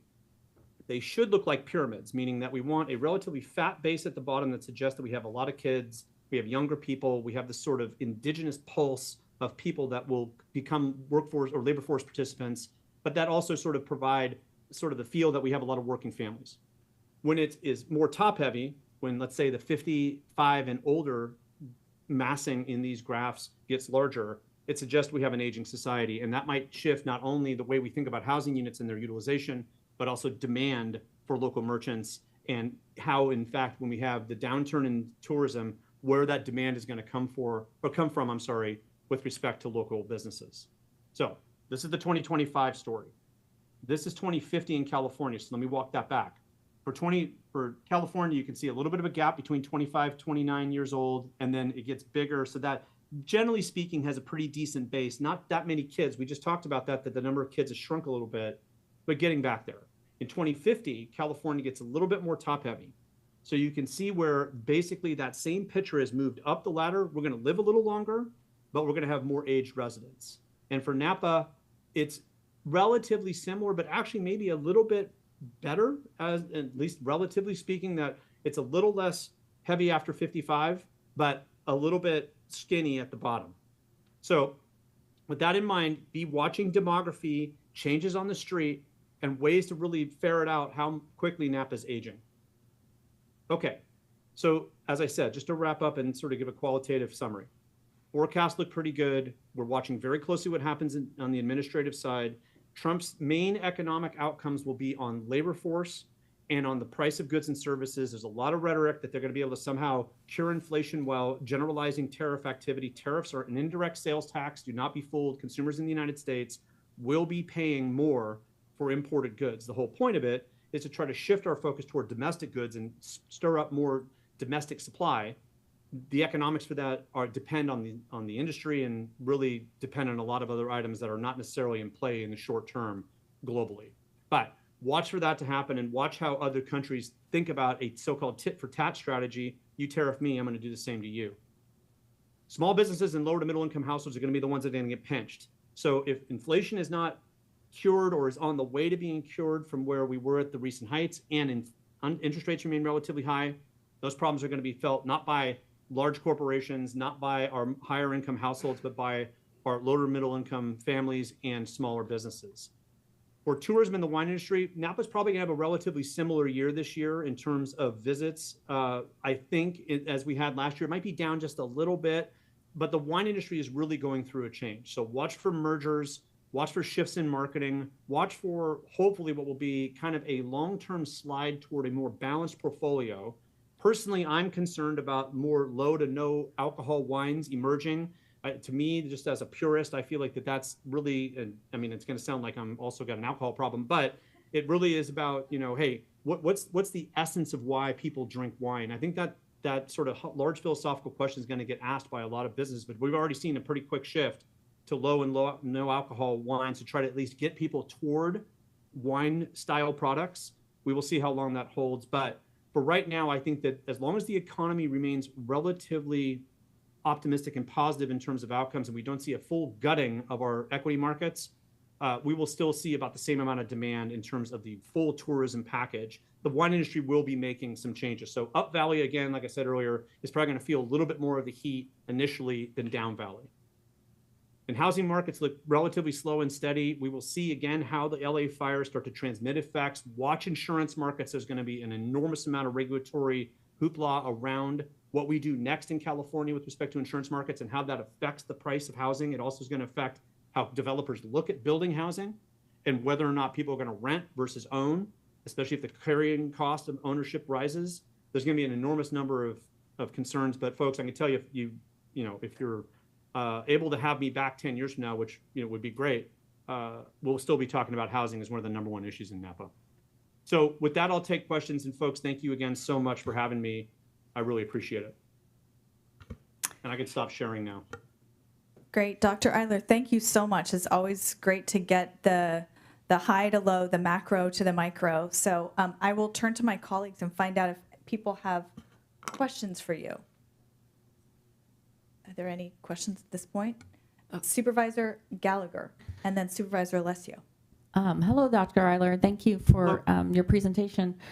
Your very last slide, there was something about single family for rent housing.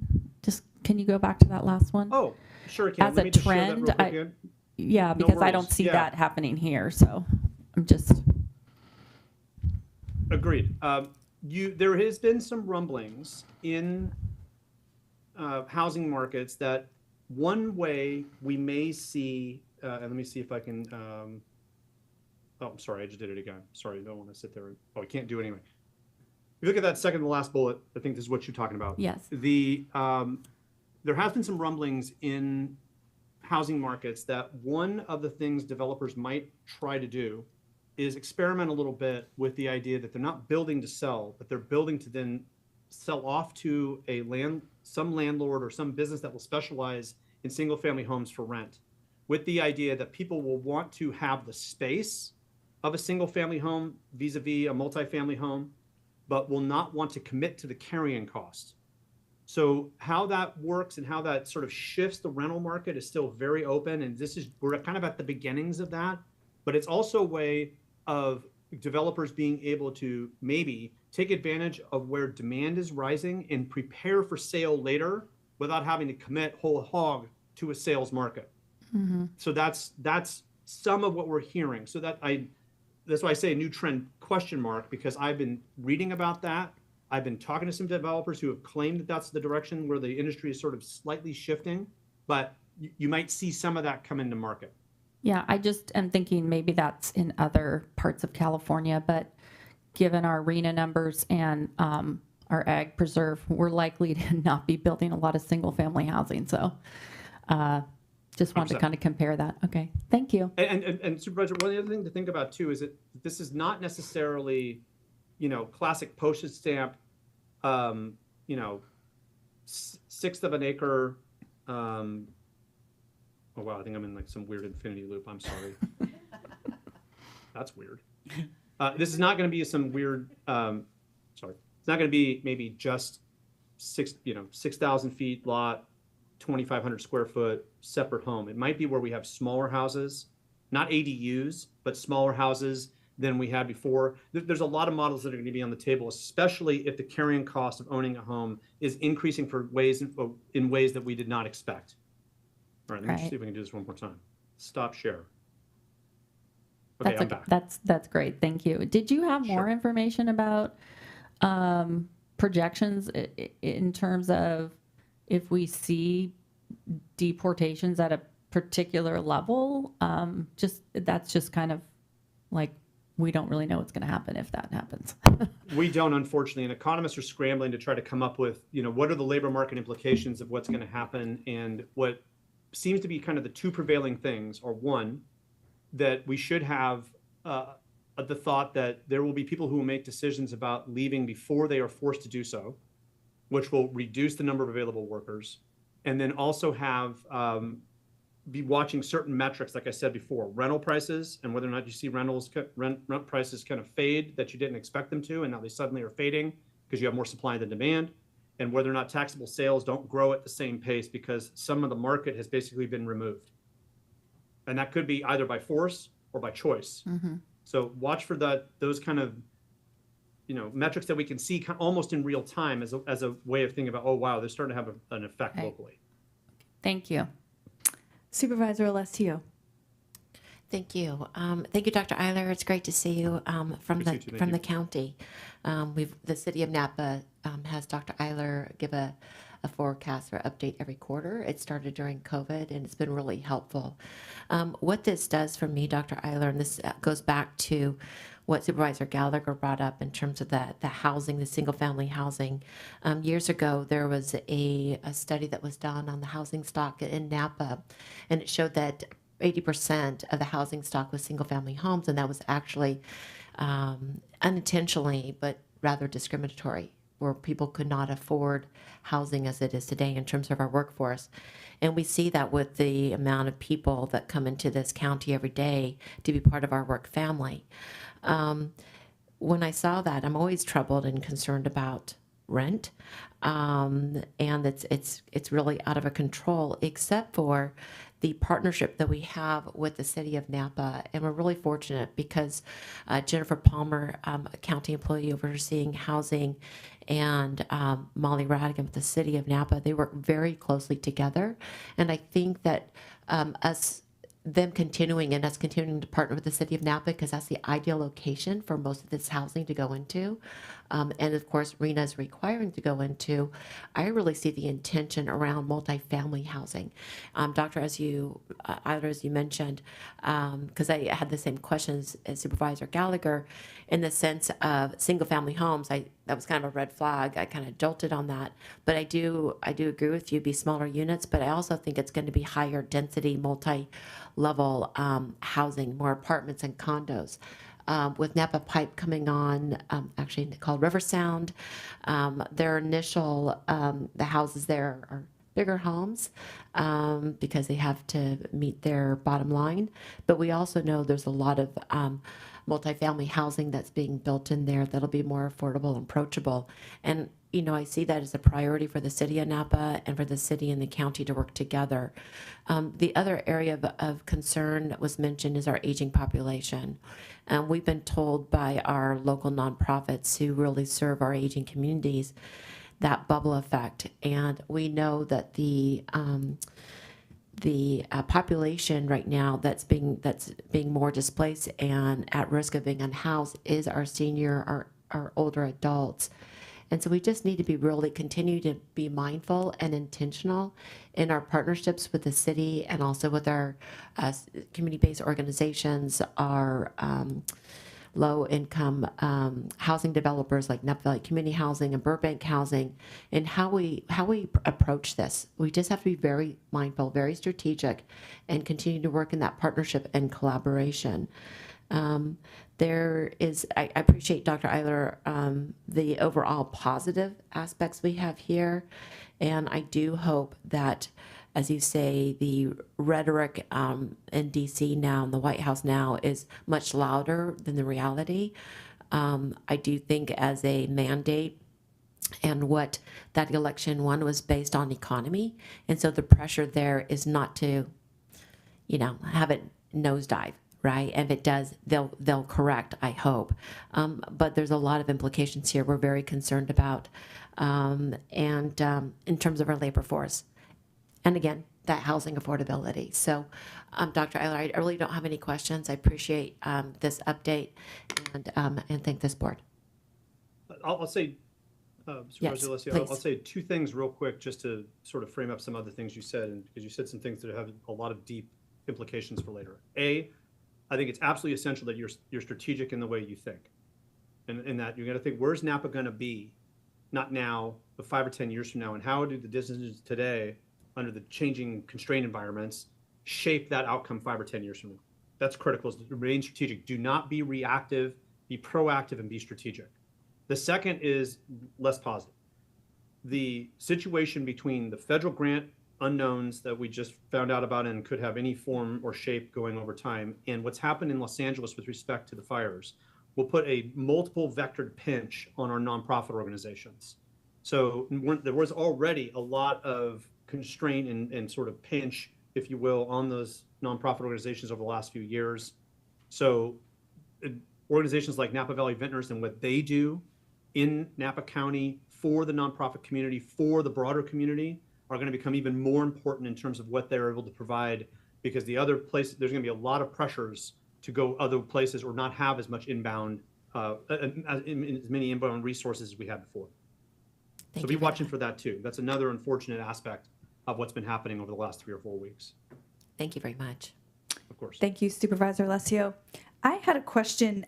This last week, I worked with the Up Valley Chambers of Commerce, the Calistoga, Yountville, and St. Helena, and we invited Up Valley local businesses to come tell us what they were experiencing. And so it's great to have your presentation now from high level. And so I thought I would share a couple of anecdotes or anecdotal pieces of evidence that I heard and kind of ask you to reflect upon that. I think one of the takeaways from local businesses is they're hearing that visitors want more experiences, more active outdoor things. Wineries were talking about, I like that you were talking about the need to be reactive and strategic. You know, wineries were telling us they're doing more off-peak things or offering specials or things like that. There's a little more cost consciousness they're seeing in their visitors. But another trend was more multi-generational visits, which to me, that's a good sign, right? Grandparents are coming up with families and things like that. So a question for you is this shift towards some more experiential, active travel a trend that you're tracking? And, you know, how is Napa County comparing and competing against other wine regions? You nailed it. So the proactive aspects are really to think a little bit more outside the box, especially for places that are a little bit more isolated from a population center, or let's say the ability logistically to get there easily, that hence Up Valley Napa. The more you can provide people with a partnered experience, or like, let's say a package where there's a winemaker dinner at a restaurant that then starts at the winery, starts outside, goes inside. Some wineries in Up Valley have, you know, amazing facilities in terms of the caves, already event facilities, but mix it indoor and outdoor. The beauty of Napa County is that it really has an ability for a long period of time during the year to do inside and outside. So more of that, and then like I said, the partnerships. The multi-generational thing is something that will be intriguing as Napa ages. Will it actually draw more people toward Napa to visit folks that live here and then create a weekend out of it? Those kind of things are all possibilities, but it's going to take time to develop all that. So being proactive and thinking strategically, where do I find those partnerships? How do I reduce the competition and increase the cooperation? And how do we become one engine, recognizing that competition's rising? So San Luis Obispo, Monterey, the Finger Lakes, Hill Country in Texas, Yakima Valley in Washington, the Willamette Valley in Oregon, they're all thinking the same thing, especially as a lot of them are recovering from fires. All of that is going to be, okay, how do we make for a more competitive environment and start bringing people here, because we want to regain some of that revenue. Mm-hmm. So Napa will not be alone in that chase. The great thing about Napa is where it's located. It's located in a place that can support a lot of that for a long period of time during the year, and maybe flatten out some of the seasonality that's classic, and use the 5 or 6 million people that live, well, it's a little 6.5 million people that live in the core Bay Area, depending on how you characterize it, as a way of just getting out for the weekend and just turn that engine and keep it going. Because that, in many ways, is really the sort of foundational pulse of what happens in Napa. And in a time where we might have a little bit more action in terms of the international flow and even national flow of people, it would be incumbent upon the wineries, the chambers, the retailers, the hotels to really gather together and say, how do we continue to support the growth of Napa in a time which the core industry that drives people toward Napa is going to go through some change. So you nailed it in terms of what they've got to do, and it's great that Up Valley's already talking about it. All right. Well, thank you. Let's see. I'll have Supervisor Alessio a follow-up. Just a real quick comment, something that came to mind, and I really appreciate Chair Cottrell bringing up the Upper Valley. So Dr. Shelley Smith, who just retired from the Napa County Historical Society, has been working with a group nationally, and they show that heritage and cultural experiences, in addition to this beautiful biodiversity and the open space that we have here, that's ideal for the active living experience, brings in 36% more revenue per day from visitors and more likely to stay an additional day. So there's opportunity, us, with our beautiful history here, especially Upper Valley, to be able to really amplify that also. So I just want to mention that, Dr. Eiler, I don't know if you've heard of that data. It's been discussed here with Visit Napa Valley and in Napa for about a year, but I want to share it with you and this board. No, thank you. Yeah, and the other just follow up there was something else that came up were visitors who would come in a group, and some of the visiting group would be non-wine drinkers. So again, how do we here say, okay, here's a group that's going to the winery, and what is the other group going to do? Are they going to be doing historical visiting, vine trail stuff, things like that? So, all right. And it's important to think about those two crowds, how they feed off of each other, and how Napa can continue to be a place that is diversified in its offerings, right? Because Napa is up valley less than down valley, but the point is it is diversified, and that has helped Napa a lot. Great. All right. Again, thank you so much. This is really helpful. Always great to see you, and we look forward to the next visit. Thank you so much. Take care. Thank you. Chair Cottrell, I don't believe I heard you ask for public comment on this item. You did not. So I thought at this moment I would open it up to the room to find out if there's any public comment in the room or on the phones. Okay. Thank you. We will now move to item 11B, which is to authorize transmittal of a letter to the Commissioner of the California Department of Insurance regarding reforms to California's property insurance regulations and efforts to reduce the number of policyholders in California's FAIR plan. Good morning, Mr. Mize. Good morning. I'm here returning on the referral by Supervisor Cottrell on December 17, 2024, to provide your board with a draft letter to Insurance Commissioner Lara. The purpose of this letter is to continue to build a track record of advocacy and on this topic at the state and federal levels. This track record is important because your board and the community at large are investing tens of millions of dollars in home hardening, in vegetation management, and wildfire mitigation efforts. And those are largely in hopes of seeing a return on that investment in two ways. First, less severe wildfires. And second, broader availability of admitted market insurance in California and fewer residential and commercial property owners on the FAIR plan or that go uninsured entirely. This item is returning on your board's administrative calendar to expand the scope of the letter in light of the wildfires in Los Angeles County, which are unprecedented in terms of the total loss figure and in terms of the exposure of those properties to the FAIR plan. The LA County losses are estimated in the tens of billions of dollars in FAIR plan losses, not overall losses, just to the state's insurer of last resort. And they're likely to lead to an assessment to every admitted market policyholder in California to keep the FAIR plan afloat.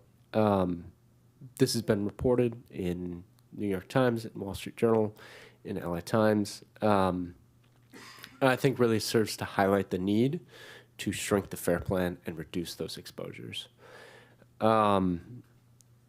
That's where Commissioner Lara comes in, is one of the explicit policy purposes of his changes in regulation are to shrink the number of households and businesses on the FAIR plan and to bring greater stability to California's property insurance market.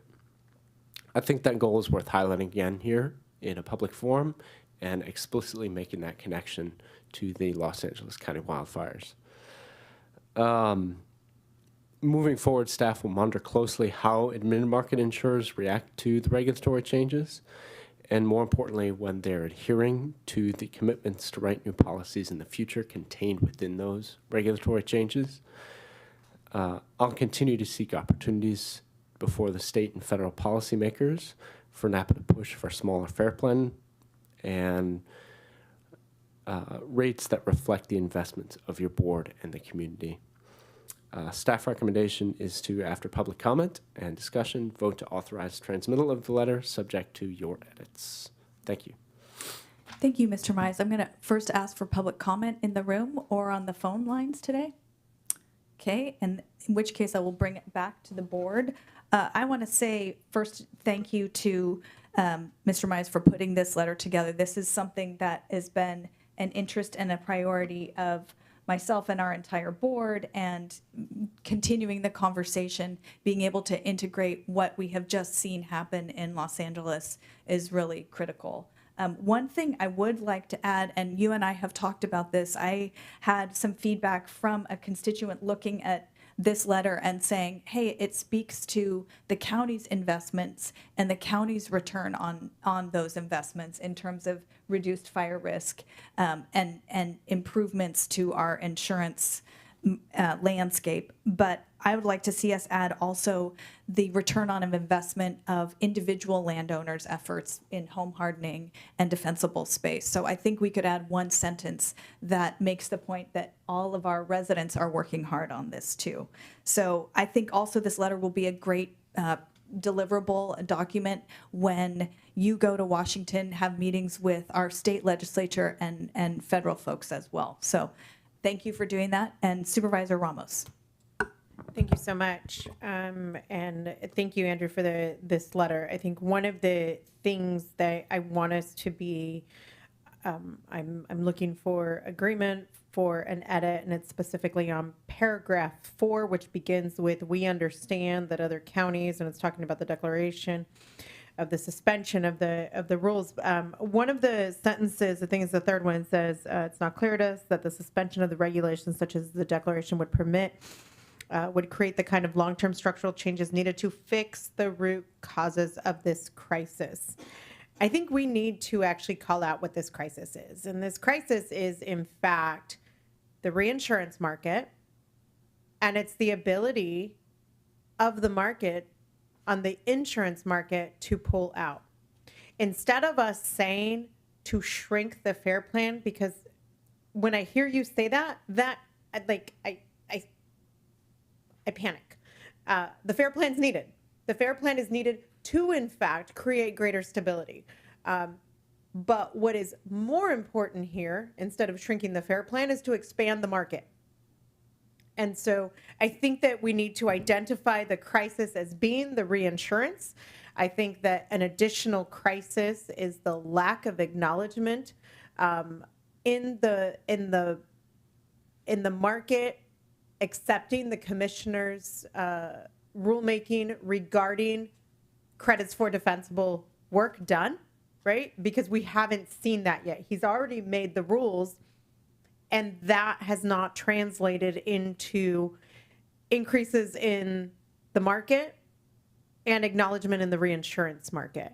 So I think we really need to get really specific here in calling out what we see as a problem here. I think also when it comes to, I think the numbers are really great in paragraph 2 as to our ballooned growth in the FAIR plan. I think that we also need to have a corresponding number, to the extent we're able to, of those that simply cannot afford the FAIR plan and move towards non-insured status. We just had a constituent, I think it was last week, that called in, and they have market insurance available, but it was, I believe the number, you could check with my board aide, I believe the number was 75% greater than it was before, 175% greater than it was before, which that is a very interesting reality we are seeing here in Napa County, where the market is giving an option. It is an unaffordable option. So I think this is part one of introduction of this letter, but I think the second part really goes to the lack of acknowledgments in the market of our defensible space work that has been done, and also the lack of affordability, which again, the commissioner's regulations are pushing down on the rates, which is in fact increasing the rates in themselves when we do have a disaster, because it needs to level out. So I think this is part one. I guess my recommendation would be that this is letter part one, that when we get into the secondary part of acknowledgments of our own defensible space work and how that has not made realistic adjustments in the insurance market, would be letter two. I love that concept of ending the letter with, we're not done yet, you know? But I think that's a good point, that we want to, this shouldn't be a one and done, that there's some things to move forward on to or follow up with. And I just wanted to share with the group that I was talking with a Trinity County supervisor, and they've put together a survey for their county to say, hey, are you still insuring yourself? Are you going without insurance? So it would be, I will work on bringing that back to staff to see if that's something that this board would want to, act on. But I think we could get some great data out of that too. That could be letter two. So wonderful. So with that, it sounds like there's a suggestion to add a sentence expanding on what sort of the twin towers of the crisis, and then adding a piece about making sure we're making the case for the ROI of individual homeowner, home hardening, and defensible space work.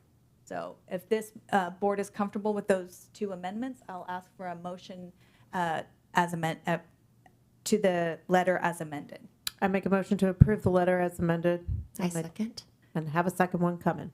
Great. So that's a motion by Supervisor Ramos, a second by Supervisor Alessio. All those in favor? Aye. Any opposed? Thank you, Mr. Mize.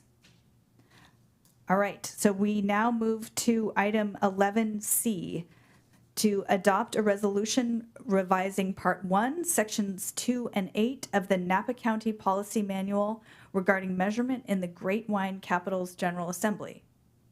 Mr. Mize again. Good morning. This resolution is a simple policy cleanup that is before your board to outline attendance by members of your board at the Great Wine Capital's General Assembly, and also to update a cross-reference in the Agricultural Commissioner's policy to your board's governance policy.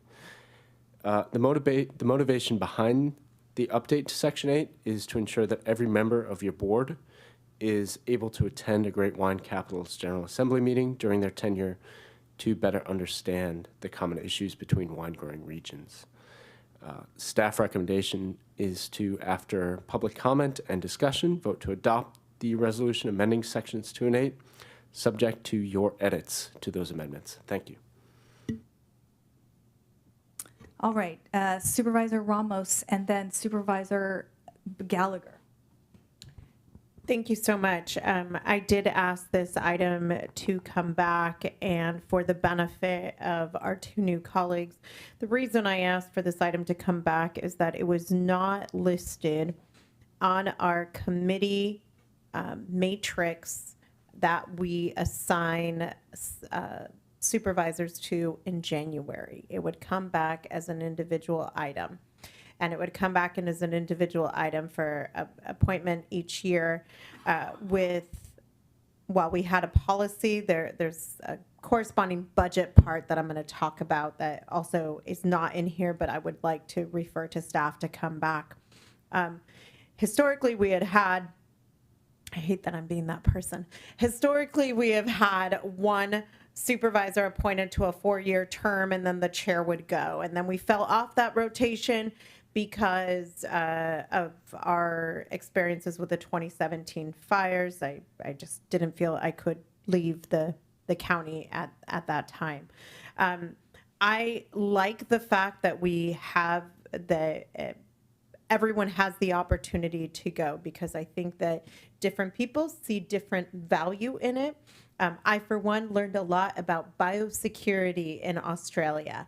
I, for one, learned about terracing and in Switzerland of these terraces that are high and 800 years old, and I thought to myself, you know, where's your erosion control plan?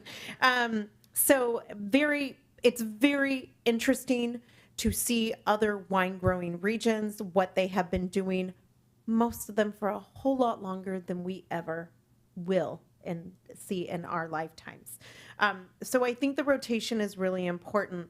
I think one of the ways that would be best to handle it is that looking at section 8, page 9, which is little subsection F, where it says the Great Wine Capitals General Assembly. Right now, it says that the chair may attend the wine capitals, and additionally, the board may further appoint one member in addition to the chair. Instead of making this up for grabs, I think predictability is important. I do believe that we will be best served by having a representative be able to attend 2 years in a row, because there are relationships and continuity that come with that. So I am going to suggest that last line be that the board may further appoint the vice chair to attend. I think that makes most sense, and that would allow everyone here to get into the rotation and to be able to go. So this year it would be, if the board is in agreement with my proposal, it would be Chair Cottrell and Vice Chair Manfree that attend. Next year it would be Chair Manfree. Wait, what? She's 4. So then, no. Okay, that whatever we're doing there, but follow chair and vice chair. That would be my recommendation number 1. My second recommendation is on paragraph 2, where it says that the county executive officer may designate staff with responsibilities in relevant subject matter areas of the county, subject to board approval for out-of-state travel as applicable. This last year, I believe it was our planning director, Mr. Bordona, that attended, and our ag commissioner, Tracy Cleveland, attended. I think that those are very appropriate staff members to send, as this is in their functional areas. At the same time, this is an incredibly expensive trip. So I want us to consider that, subject to the board approval, we not send more than two staff members. So a total of 4 people. If we do believe that another staff member should go, then one board member, I believe, should sit out. I don't believe that the county should be sending more than 4 representatives on any one year to the great wine capitals. So those are my suggested changes. The next one is, I'm going to say it in terms of a referral. I said this before. One of the things how this gets paid for is that we have a contribution from Visit Napa Valley, and we have a contribution from the Napa Valley Vintners.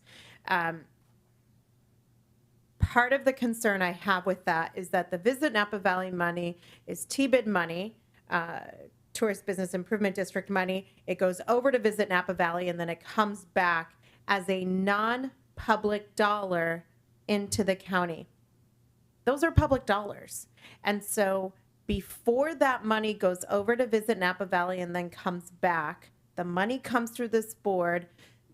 That allocation needs to come from the district.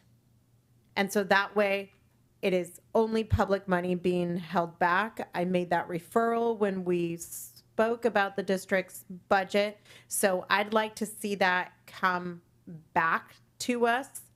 And I have my colleague here who sits on the district and the corporation, and I'd like to see that, so that only 1/3 of the dollars to have this attendance happen are coming from private dollars, which is the Napa Valley Vintners.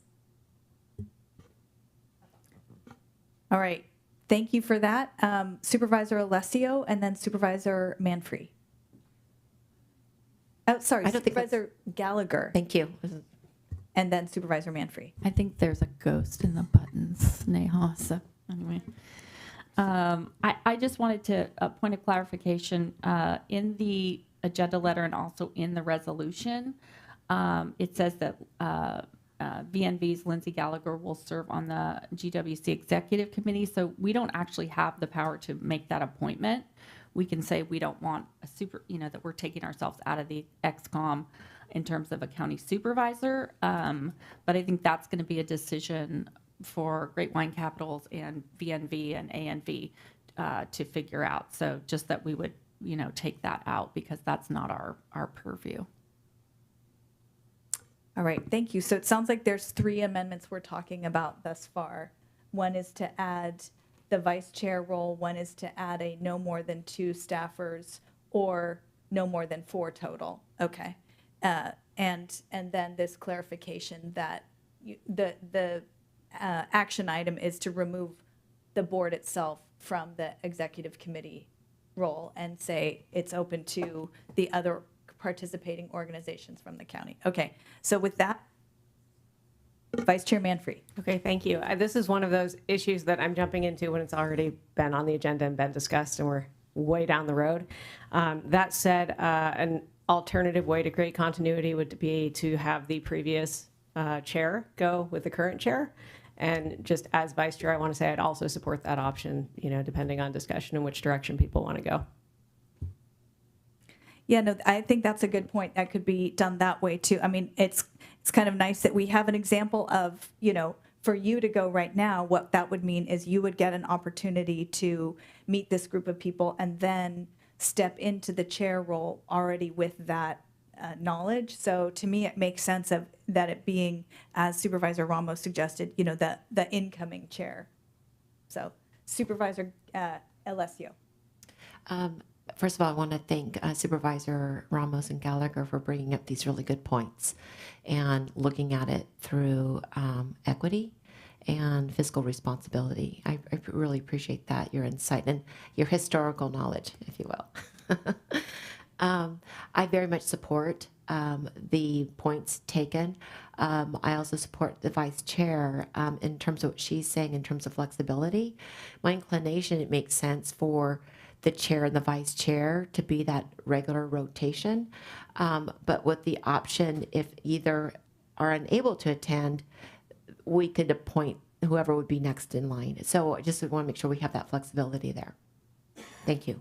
Yeah, that's a great point. And I think that we would want in any moment to be able to say, doesn't work for me this year, and I'd like to pass this on, and then we could open it up. So, Mr. Mize, just on that point, what Supervisor Alessio is bringing up, do you feel like if we were to add in a designation of the vice chair as the second board member to attend, we've got the flexibility to make a change if we needed? Thank you, Chair. The way the language is written right now, the chair may attend or appoint another member of the board, and then the board may further appoint the vice chair. So there's discretion, but if you want to lay it out more explicitly, you could do so. So we could say something like the chair and the vice chair go. If that, failing that, the board can appoint whoever. Okay. Correct. So we could do that. Okay. Great. All right. With that, I think we have 3 amendments to make. Ms. Bratton. Chair Cadrell, thank you. Some clarity from Supervisor Gallagher on the resolution. Are you speaking to the second whereas paragraph? It doesn't reference Visit Napa Valley, but it references our destination marketing entity. Yes, I would just say scratch that. Thank you. And then the referral from Supervisor Ramos, I think, sits outside the bounds of the resolution and the motion for today, but will continue to live on. Okay, great. All right, so I think we've got those 3 amendments. If I can ask for a motion. Chair Cadrell, sorry. I don't believe I heard public Did it again. I did it again. Is there any public comment on this item? Okay. On the phones? None? All right, then I will again come back to the board and ask for a motion. I'll make a motion. Second. All right, so motion by Supervisor Gallagher, a second by Supervisor Ramos. All those in favor? Aye. Aye. Motion passes unanimously. Thank you. All right, this brings us to item 11D, appointment of members of the Board of Supervisors to the Metropolitan Transportation Commission, Napa Valley Transportation Authority, MCE Clean Energy Board of Directors, and the Napa County Drought and Water Shortage Task Force. And I will turn it over to Ms. Hoskins. Thank you, Madam Chair. This is the same worksheet that you saw on the January 7th, 2025 Board of Supervisors meeting. This is our annual appointment list. What you just read are the appointments that were not made. They consist of 4 appointments, and the requested actions are to appoint 1 member to the MTC, 1 member of the board as the MTC rep to the NVTA, and 2 alternates to the NVTA, 1 board member as the alternate to MCE, and then 1 board member to the Napa County Drought and Water Shortage Task Force. So if we could go through those one by one, and if you want more information on how the appointments or the nominations were made at the City Selection Committee, I can go over that as well. All right, and so just a point of clarification on the Metropolitan Transportation Commission, that is an appointment to fill the vacancy or the partial term, or is it a full term? It's the MTC is a partial term. They were filling the term until 2027. So you see on their worksheet here, it will be from today until 2/9/2027. So this was Alfredo Pedrosa's term. Got it. So it's a 2-year thing. Okay, got it. Supervisor Alessio. Thank you. If we're done with the presentation, then I'd like to go ahead and throw my hat in the ring here and see if my fellow board members could return me to the Napa Valley Transportation Authority Board of Directors and potentially appoint me to the Metropolitan Transportation Commission. As some of you know, I spent the last 6 years very active in transportation and even regional transportation through the following areas. I was a director for 2 years on NVTA, vice chair for 2 years, and board chair for 2 years. As most recent past board chair, I'm also currently on the executive director recruitment committee, and I'm still on the accessible transportation needs assessment here for Napa County, which is in the final stages and hopefully will be wrapped up and ready for approval in April. Prior, my work on NVTA was to be involved in the Vision Zero plan, which was adopted by NVTA in all the jurisdictions in Napa County, which is really, it's reducing serious and severe injuries to 0 is that goal. I was a guest of the Metropolitan Transportation Commission on a legislative trip to Washington, D.C., and joined conversations in D.C. with the Department of Transportation and Department of Environmental Services. It was really cool to kind of be behind the curtains and be involved and really speak on behalf of the perception of Napa County and then what it really is to live here for many people in Napa County, and bring those up in the topic and how critical transportation is for us and the funding for that here locally. I've been a big advocate and very involved in supporting safe routes to schools, the countywide active transportation plan, the community-based transportation plan, and the countywide transportation plan. We've been doing a lot of plans, and so now we're ready to get going. The countywide transportation plan, by the way, is a 25-year plan that will go into 2050. The last 6 years have really been a great opportunity for me to understand financing transportation community capital improvement projects. I have to give kudos to the staff of NPTA for getting the South Saskatchewan Junction financed. It takes a lot of creativity and different funding buckets to put that together. And as chair, I had the privilege of of speaking at the groundbreaking. The same is true for the new state-of-the-art bus terminal, which is high energy, very efficient, and allows for us to be a fully electric fleet. And they even added propane as an option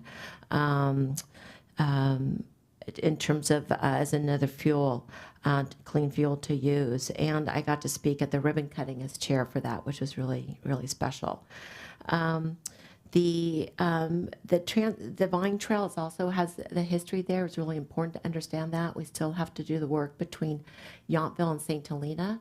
And I will tell you that the St. Helena to Calistoga was very complex. It had, it was more than $1 million, a little bit over budget because of different issues, and we're working on trying to get some of those funds back, specifically from PG&E. So we'll see how that goes. Negotiations are currently ongoing, and I also was able to be on the Measure U campaign committee, and that was really important. That was, as you know, that allowed us to extend what Measure T is, not increase the tax, the 50% tax, but allow the flexibility for every jurisdiction to have the opportunity of bonding, of advancing funds forward. It wasn't that simple. My task was to talk and outreach with all our local electeds and get their support, which we had unanimous support, and that was a little tricky too. We almost didn't have unanimous support, but the great conversations were part of that process, in addition to presenting it to different groups such as the Taxpayers Association and other groups in the community. So thankfully, we had a very strong support in terms of the measure passing this last November. I want to say that I really like to continue to do the work also and the discussion around roundabouts in Napa Forward that Supervisor Pedrosa started. To be frank, today we heard about the lighted intersection at Deer Park in Silverado. I kind of cringe because really the right thing for that area, that intersection really is a roundabout, in my opinion. And that goes back to the Vision Zero policy and planning. Lighted intersections are very dangerous and not nearly as efficient and functional. And with people sitting and idling, it also adds to the emissions to our environment of the car emissions. So I'd like to continue to work on the Napa Forward and see what we can do on that if I was to be appointed. In closing, I know the commitment and time required for both. I've established a strong foundation and good relationships, both with MTC and, of course, with NVTA, to be effective as a representative of Napa County. I hope you'll recognize my years of service and leadership, such as the board did when we first started this appointment process at our first meeting, allowing the sitting alternate to have the first option as member. And I also want to thank American Canyon, Napa, Yountville, and Calistoga for nominating me for the MTC position or representative. So thank you. Appreciate your consideration. All right. Thank you, Supervisor Alessio. And I wanted to just call out the statement in the staff report that the city selection committee sent us 3 names. They voted unanimously to submit the names of Bernie Narvaez, Liz Alessio, and Amber Manfrey as the nominees in no particular order. So all those names are here before us. So great to hear from Supervisor Alessio. So I'd like to hear from Supervisor Manfrey at this point. Microphone. Thank you. So I think the board has some really good options for an appointment to this committee, and certainly Liz, you bring so much governance experience, which I absolutely appreciate. I think we're in a good position no matter what the outcome is here. I'm interested in this role as well. We have some really serious challenges ahead if we're going to meet our climate goals in this community and statewide. And I'm prepared to bring transformative leadership at a time when thoughtful change is critically important at all levels of governance. I have a foundation in STEM fields, as I think that's well known in the community. I have a background in natural resources management, and that includes transferable skills such as research, like in-depth research and going to original sources for information, a really comprehensive understanding of descriptive and inferential statistics and spatial statistics with my background in geography. These kinds of skills will enable me to have conversations at a really high level. I'm also, I hope, a good communicator at all levels of communication that are needed. But when it comes to bringing the conversation up to make sure that data sets are robust and that conclusions are valid, I'm really capable of having those conversations as well.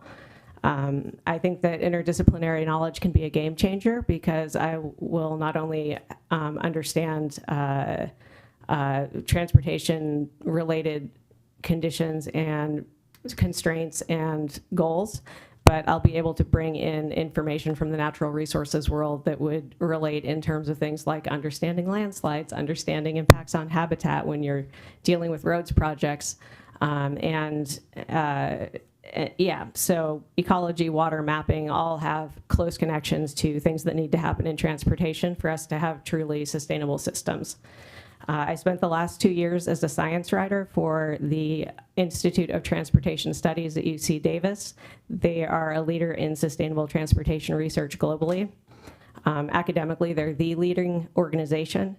And in that role, I was handling edits for documents that were cutting edge research on all aspects of sustainable transportation, from the switch to electric vehicles to multimodal transportation, walking, biking, e-bikes, scooters, programs that work for communities of all different sizes, rural communities, and the challenges of getting electric vehicles established there, and also in disadvantaged communities, which are some of the most difficult places to get market penetration with electric vehicles. And also just understanding grid readiness, the switch to hydrogen for long-haul trucking, just more technical, but really important topics that deserve in-depth discussion. And I also have a clear picture of local, regional, national, and international needs in relation to sustainable transportation, so that short-term local thinking, but also big picture thinking and how these different levels interrelate. I'd really like an opportunity to do this work, so that's why I'm putting my hat in the ring. About a third of our CO2 emissions are transportation related here in the county and globally. And getting us switched over to systems that have far less emissions than we currently do is, it's just absolutely critical in solving the climate crisis. So I'm very motivated to do the work. I have a sense of urgency, and it would be an honor to represent this community and this board on the MTC. Thank you. Thanks to you both. I mean, I think one of the things that I would just make the observation is you both have a great set of skills to bring to this work. One of the unfortunate things about this appointment is there's not necessarily an alternate, but I'm going to suggest before we decide who we're going to send that we also ask whoever we don't send to, I'd like both of you to work closely together here, because I think it really means that we as a county could get more out of the experience if we have both of your minds working on this. So that's going to be important to me. I'm not seeing any lights coming up. So, I mean, I think my feeling, Supervisor Alessio, you bring a lot of experience, which I think is helpful in this moment. So, I think you being able to step into the position would make sense at this juncture. I would also note this is a 2-year appointment.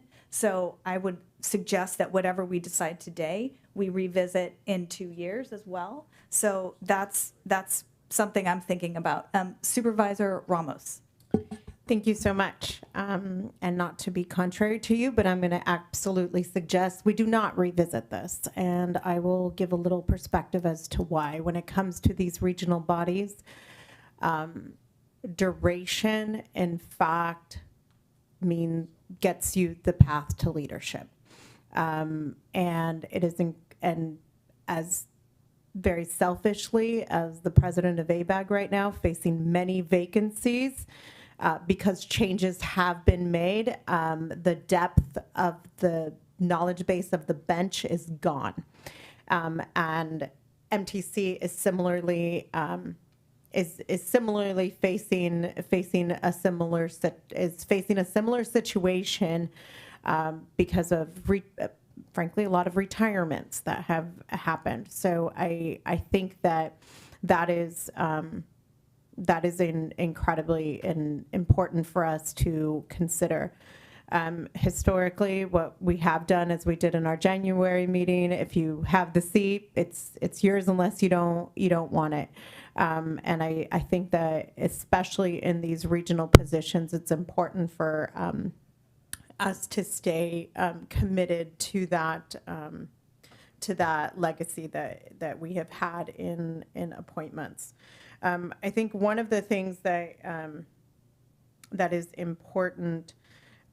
And at this time for MTC, myself, I will be joining next week.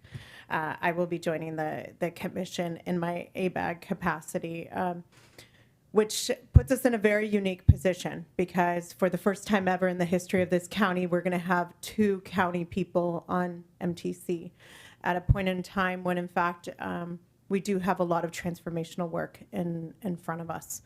I think, having heard great expertise and passion from both of my colleagues, I am going to make a motion and suggest the following, that we appoint both of you to NVTA, that we draw upon Supervisor Alessio's strengths at NVTA. They are in a great moment of transition, and that we have you as Representative 1 on NVTA to continue that focus within the county, and that we appoint Supervisor Manfree to MTC to bring that change direction that is needed when we look at just even vehicle miles traveled, that interaction with climate, and really the regional work is transforming into resiliency work. I think that our county would be very well served in having each of you at MBTA, and to have Supervisor Manfree on MTC. I also look at it from looking at the sheet, and if we look down, we're trying to create a little bit of equity in this. We don't have Supervisor Manfree in a lot of committees as the point person that I can see. So I didn't do a direct count, but I'm looking at it, and I really would like to make sure that all of us have I'm not going to say equitable. I'm not going to check your time cards. Don't check your time cards, by the way. When you see how many hours you're putting in, you do not want to check your time cards. But I think that also is another reason to dole out those assignments. And then I would volunteer Supervisor Cottrell and myself to remain as the alternates for NVTA. Okay, thank you for that. Supervisor Gallagher. Okay, well, this is a great problem to have because we have, great people and great qualifications and commitment, and it's wonderful to see that. I agree, we do need to look at spreading the work, so to speak, so making sure people have enough time to be on all of these different committees is really, really important.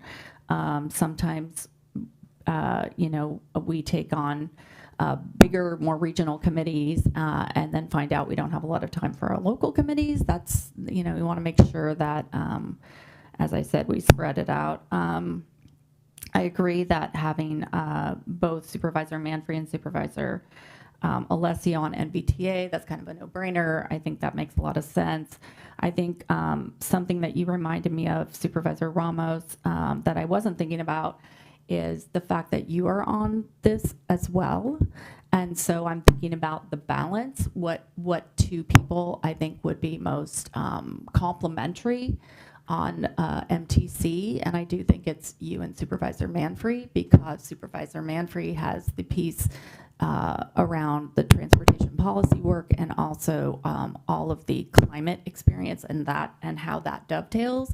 And you, on the other hand, have the historical understanding and, frankly, the political relationships that are needed.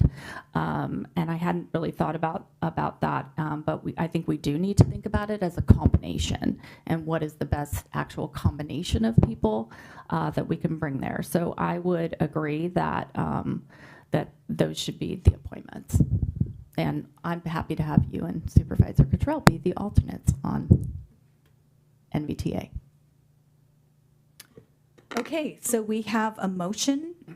Were you making a second? Did you?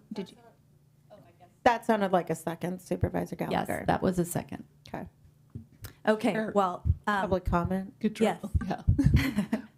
I recommend you ask for public comment before you actually vote. Yes, and I also want to bring it back to the board too, but first I will seek public comment. Is there anyone in the room or on the phones? Okay, I'll bring it back for other colleagues to any comment. Okay. Okay, then I will go ahead and call for the vote. So we have a vote that would, let me read this out. To appoint Supervisor Manfrey as the member for the Metropolitan Transportation Commission, appoint Supervisor Manfrey as the MTC representative member on NVTA, and Supervisor Alessio as the member on NVTA, along with Supervisor Ramos and Supervisor Cottrell to serve as alternates to the Napa Valley Transportation Authority. All right. Okay. Well, before I call for the vote, I'm just going to say thank you both for your interest. I think it's really, we have such a great team working together here. I think there's opportunities for both of you in the transportation space, so I hope we can continue to all work together on this. So, okay, with that, all in favor, say aye. Aye. Opposed? All right, that passes unanimously. Thank you. Congratulations. Thanks to you both. Thank you. All right, so we will now move on to the second part of item 11D, which is the appointment to the alternate on MCE. Was there anything you wanted to add for that, Ms. Hoskins? No, originally this was thought to have been a city selection appointment. It is, after hours and hours of research, it is not. It is up to the board who to send to MCE Clean Energy Board of Directors as the alternate in the event that Supervisor Alessio cannot attend. Okay, great. So we have Supervisor Alessio as the representative. Is there a motion or a nomination for an alternate? I'm going to make a motion to appoint the bad commissioner as the alternate. Supervisor Gallagher. Bad is in the Bay Area Air District. That bad. I'll second that. Any? Wait a minute. Is the alternate no longer a city member? I don't understand that. It was a clerical mistake made years and years ago Oh. and carried over. And then Wow. until the research was done, the clerk team and we dug into it, and it's not. We spoke with council. It's Okay. not a city selection Just wanted to, appointment. not Yep. city select, but it sounded like it was always a board member and a city member. It was. Yeah. Okay. Mhm. All right. So we don't have to. No, we don't that's have to not do the that way anymore. it is anymore. Yep. Okay. Yeah. Sure. That's fine.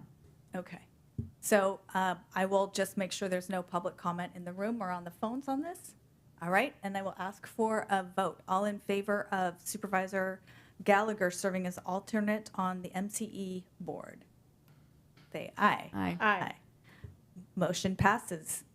All right, and the final one is an appointment for the member to the Napa County Drought and Water Shortage Task Force. And this is a task force that I have been serving on, and I am fine to continue it. We're hoping to kind of slim down the committee so that it's only it's fewer members, so I'm happy to be the board representative on that. Does someone want to make a motion I'll to that? move That was you the motion. Second. Yeah, it's you. Public comment? Okay, I'll take the vote. All in favor?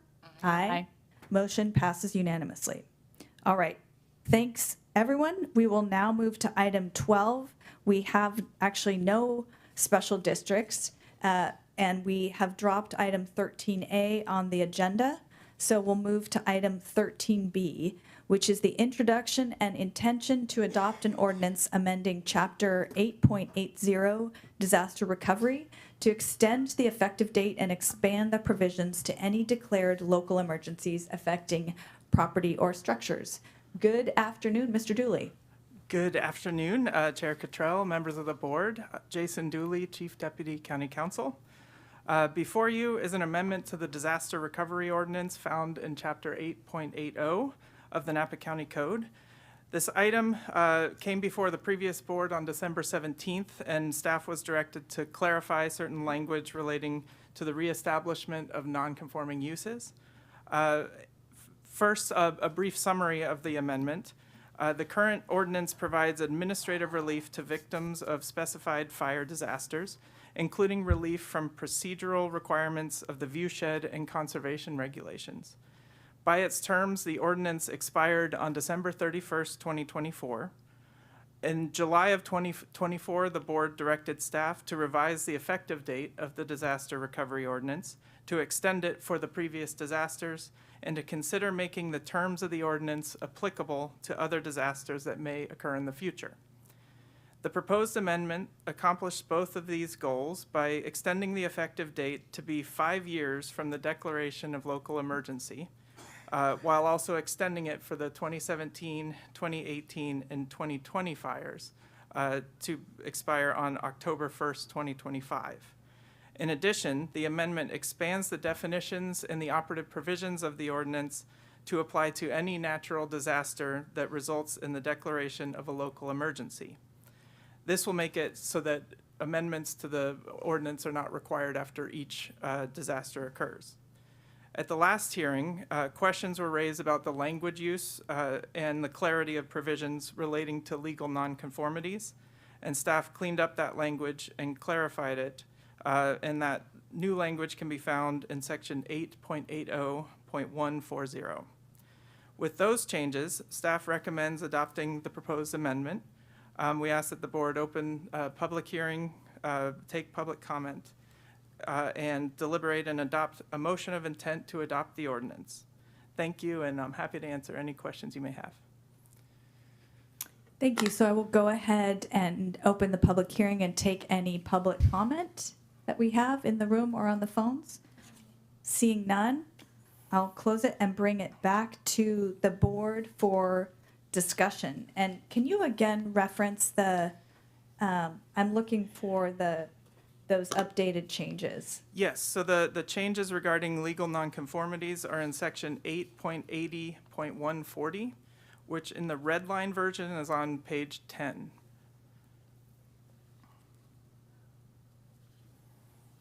All right. Are there any questions for Mr. Dooley at this point?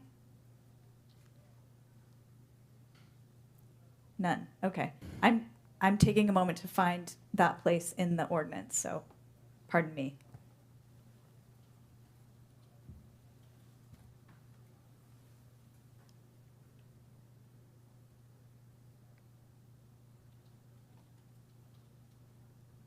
All right, and what we had talked about before was kind of this sense of the prior language had felt a little bit before and after, and you're saying that what we've got here is a cleanup that kind of helps us flow more chronologically? Correct, yeah, it proceeds from, it had previously said a certain amount of time after certain things happened, and this frames it a little bit more in the chronology that permits would be obtained, construction and then finalized, and then there's the time for reestablishing the use. That's great. Thank you. I appreciate that. And it's also, I like the breaking out of, if you're in this, you know, part one goes to one scenario, part two goes to the other scenario, and it sort of simplifies things for someone coming to figure out what the heck they need to be doing. Yes. With the county. So great. Okay, well, I am fine with those changes. Supervisor Alessio. Yes, I'm also fine, and thank Mr. Dooley for bringing this forward with those changes as is. So I would make a motion to approve this introduction of ordinance. Thank you, Supervisor Alessio. Is there a second? Second. Second from Supervisor Manfree. All those in favor? Aye. Aye. Motion passes unanimously. Thank you. Thanks for taking the time with that one. I appreciate that. And that brings us to item 14, our closed session. So I will defer to County Council to announce it. Madam Chair, members of the board, I have my evaluation on here, and full disclosure to everybody that might be paying attention. This was on here simply to share some information relative to my evaluation with the last board, with a couple of our new supervisors members. I'm going to pull this off so that we don't have to meet in closed session. I know Supervisor Ramos has to be somewhere, and I will follow up directly, individually, on those things with each of the new members of the board, if that's okay with you, Madam Chair. Absolutely. Okay, great. Thank you for that. And with that, I will go ahead and adjourn the meeting to our regularly scheduled meeting on Tuesday, February 4th, 2025. Thank you.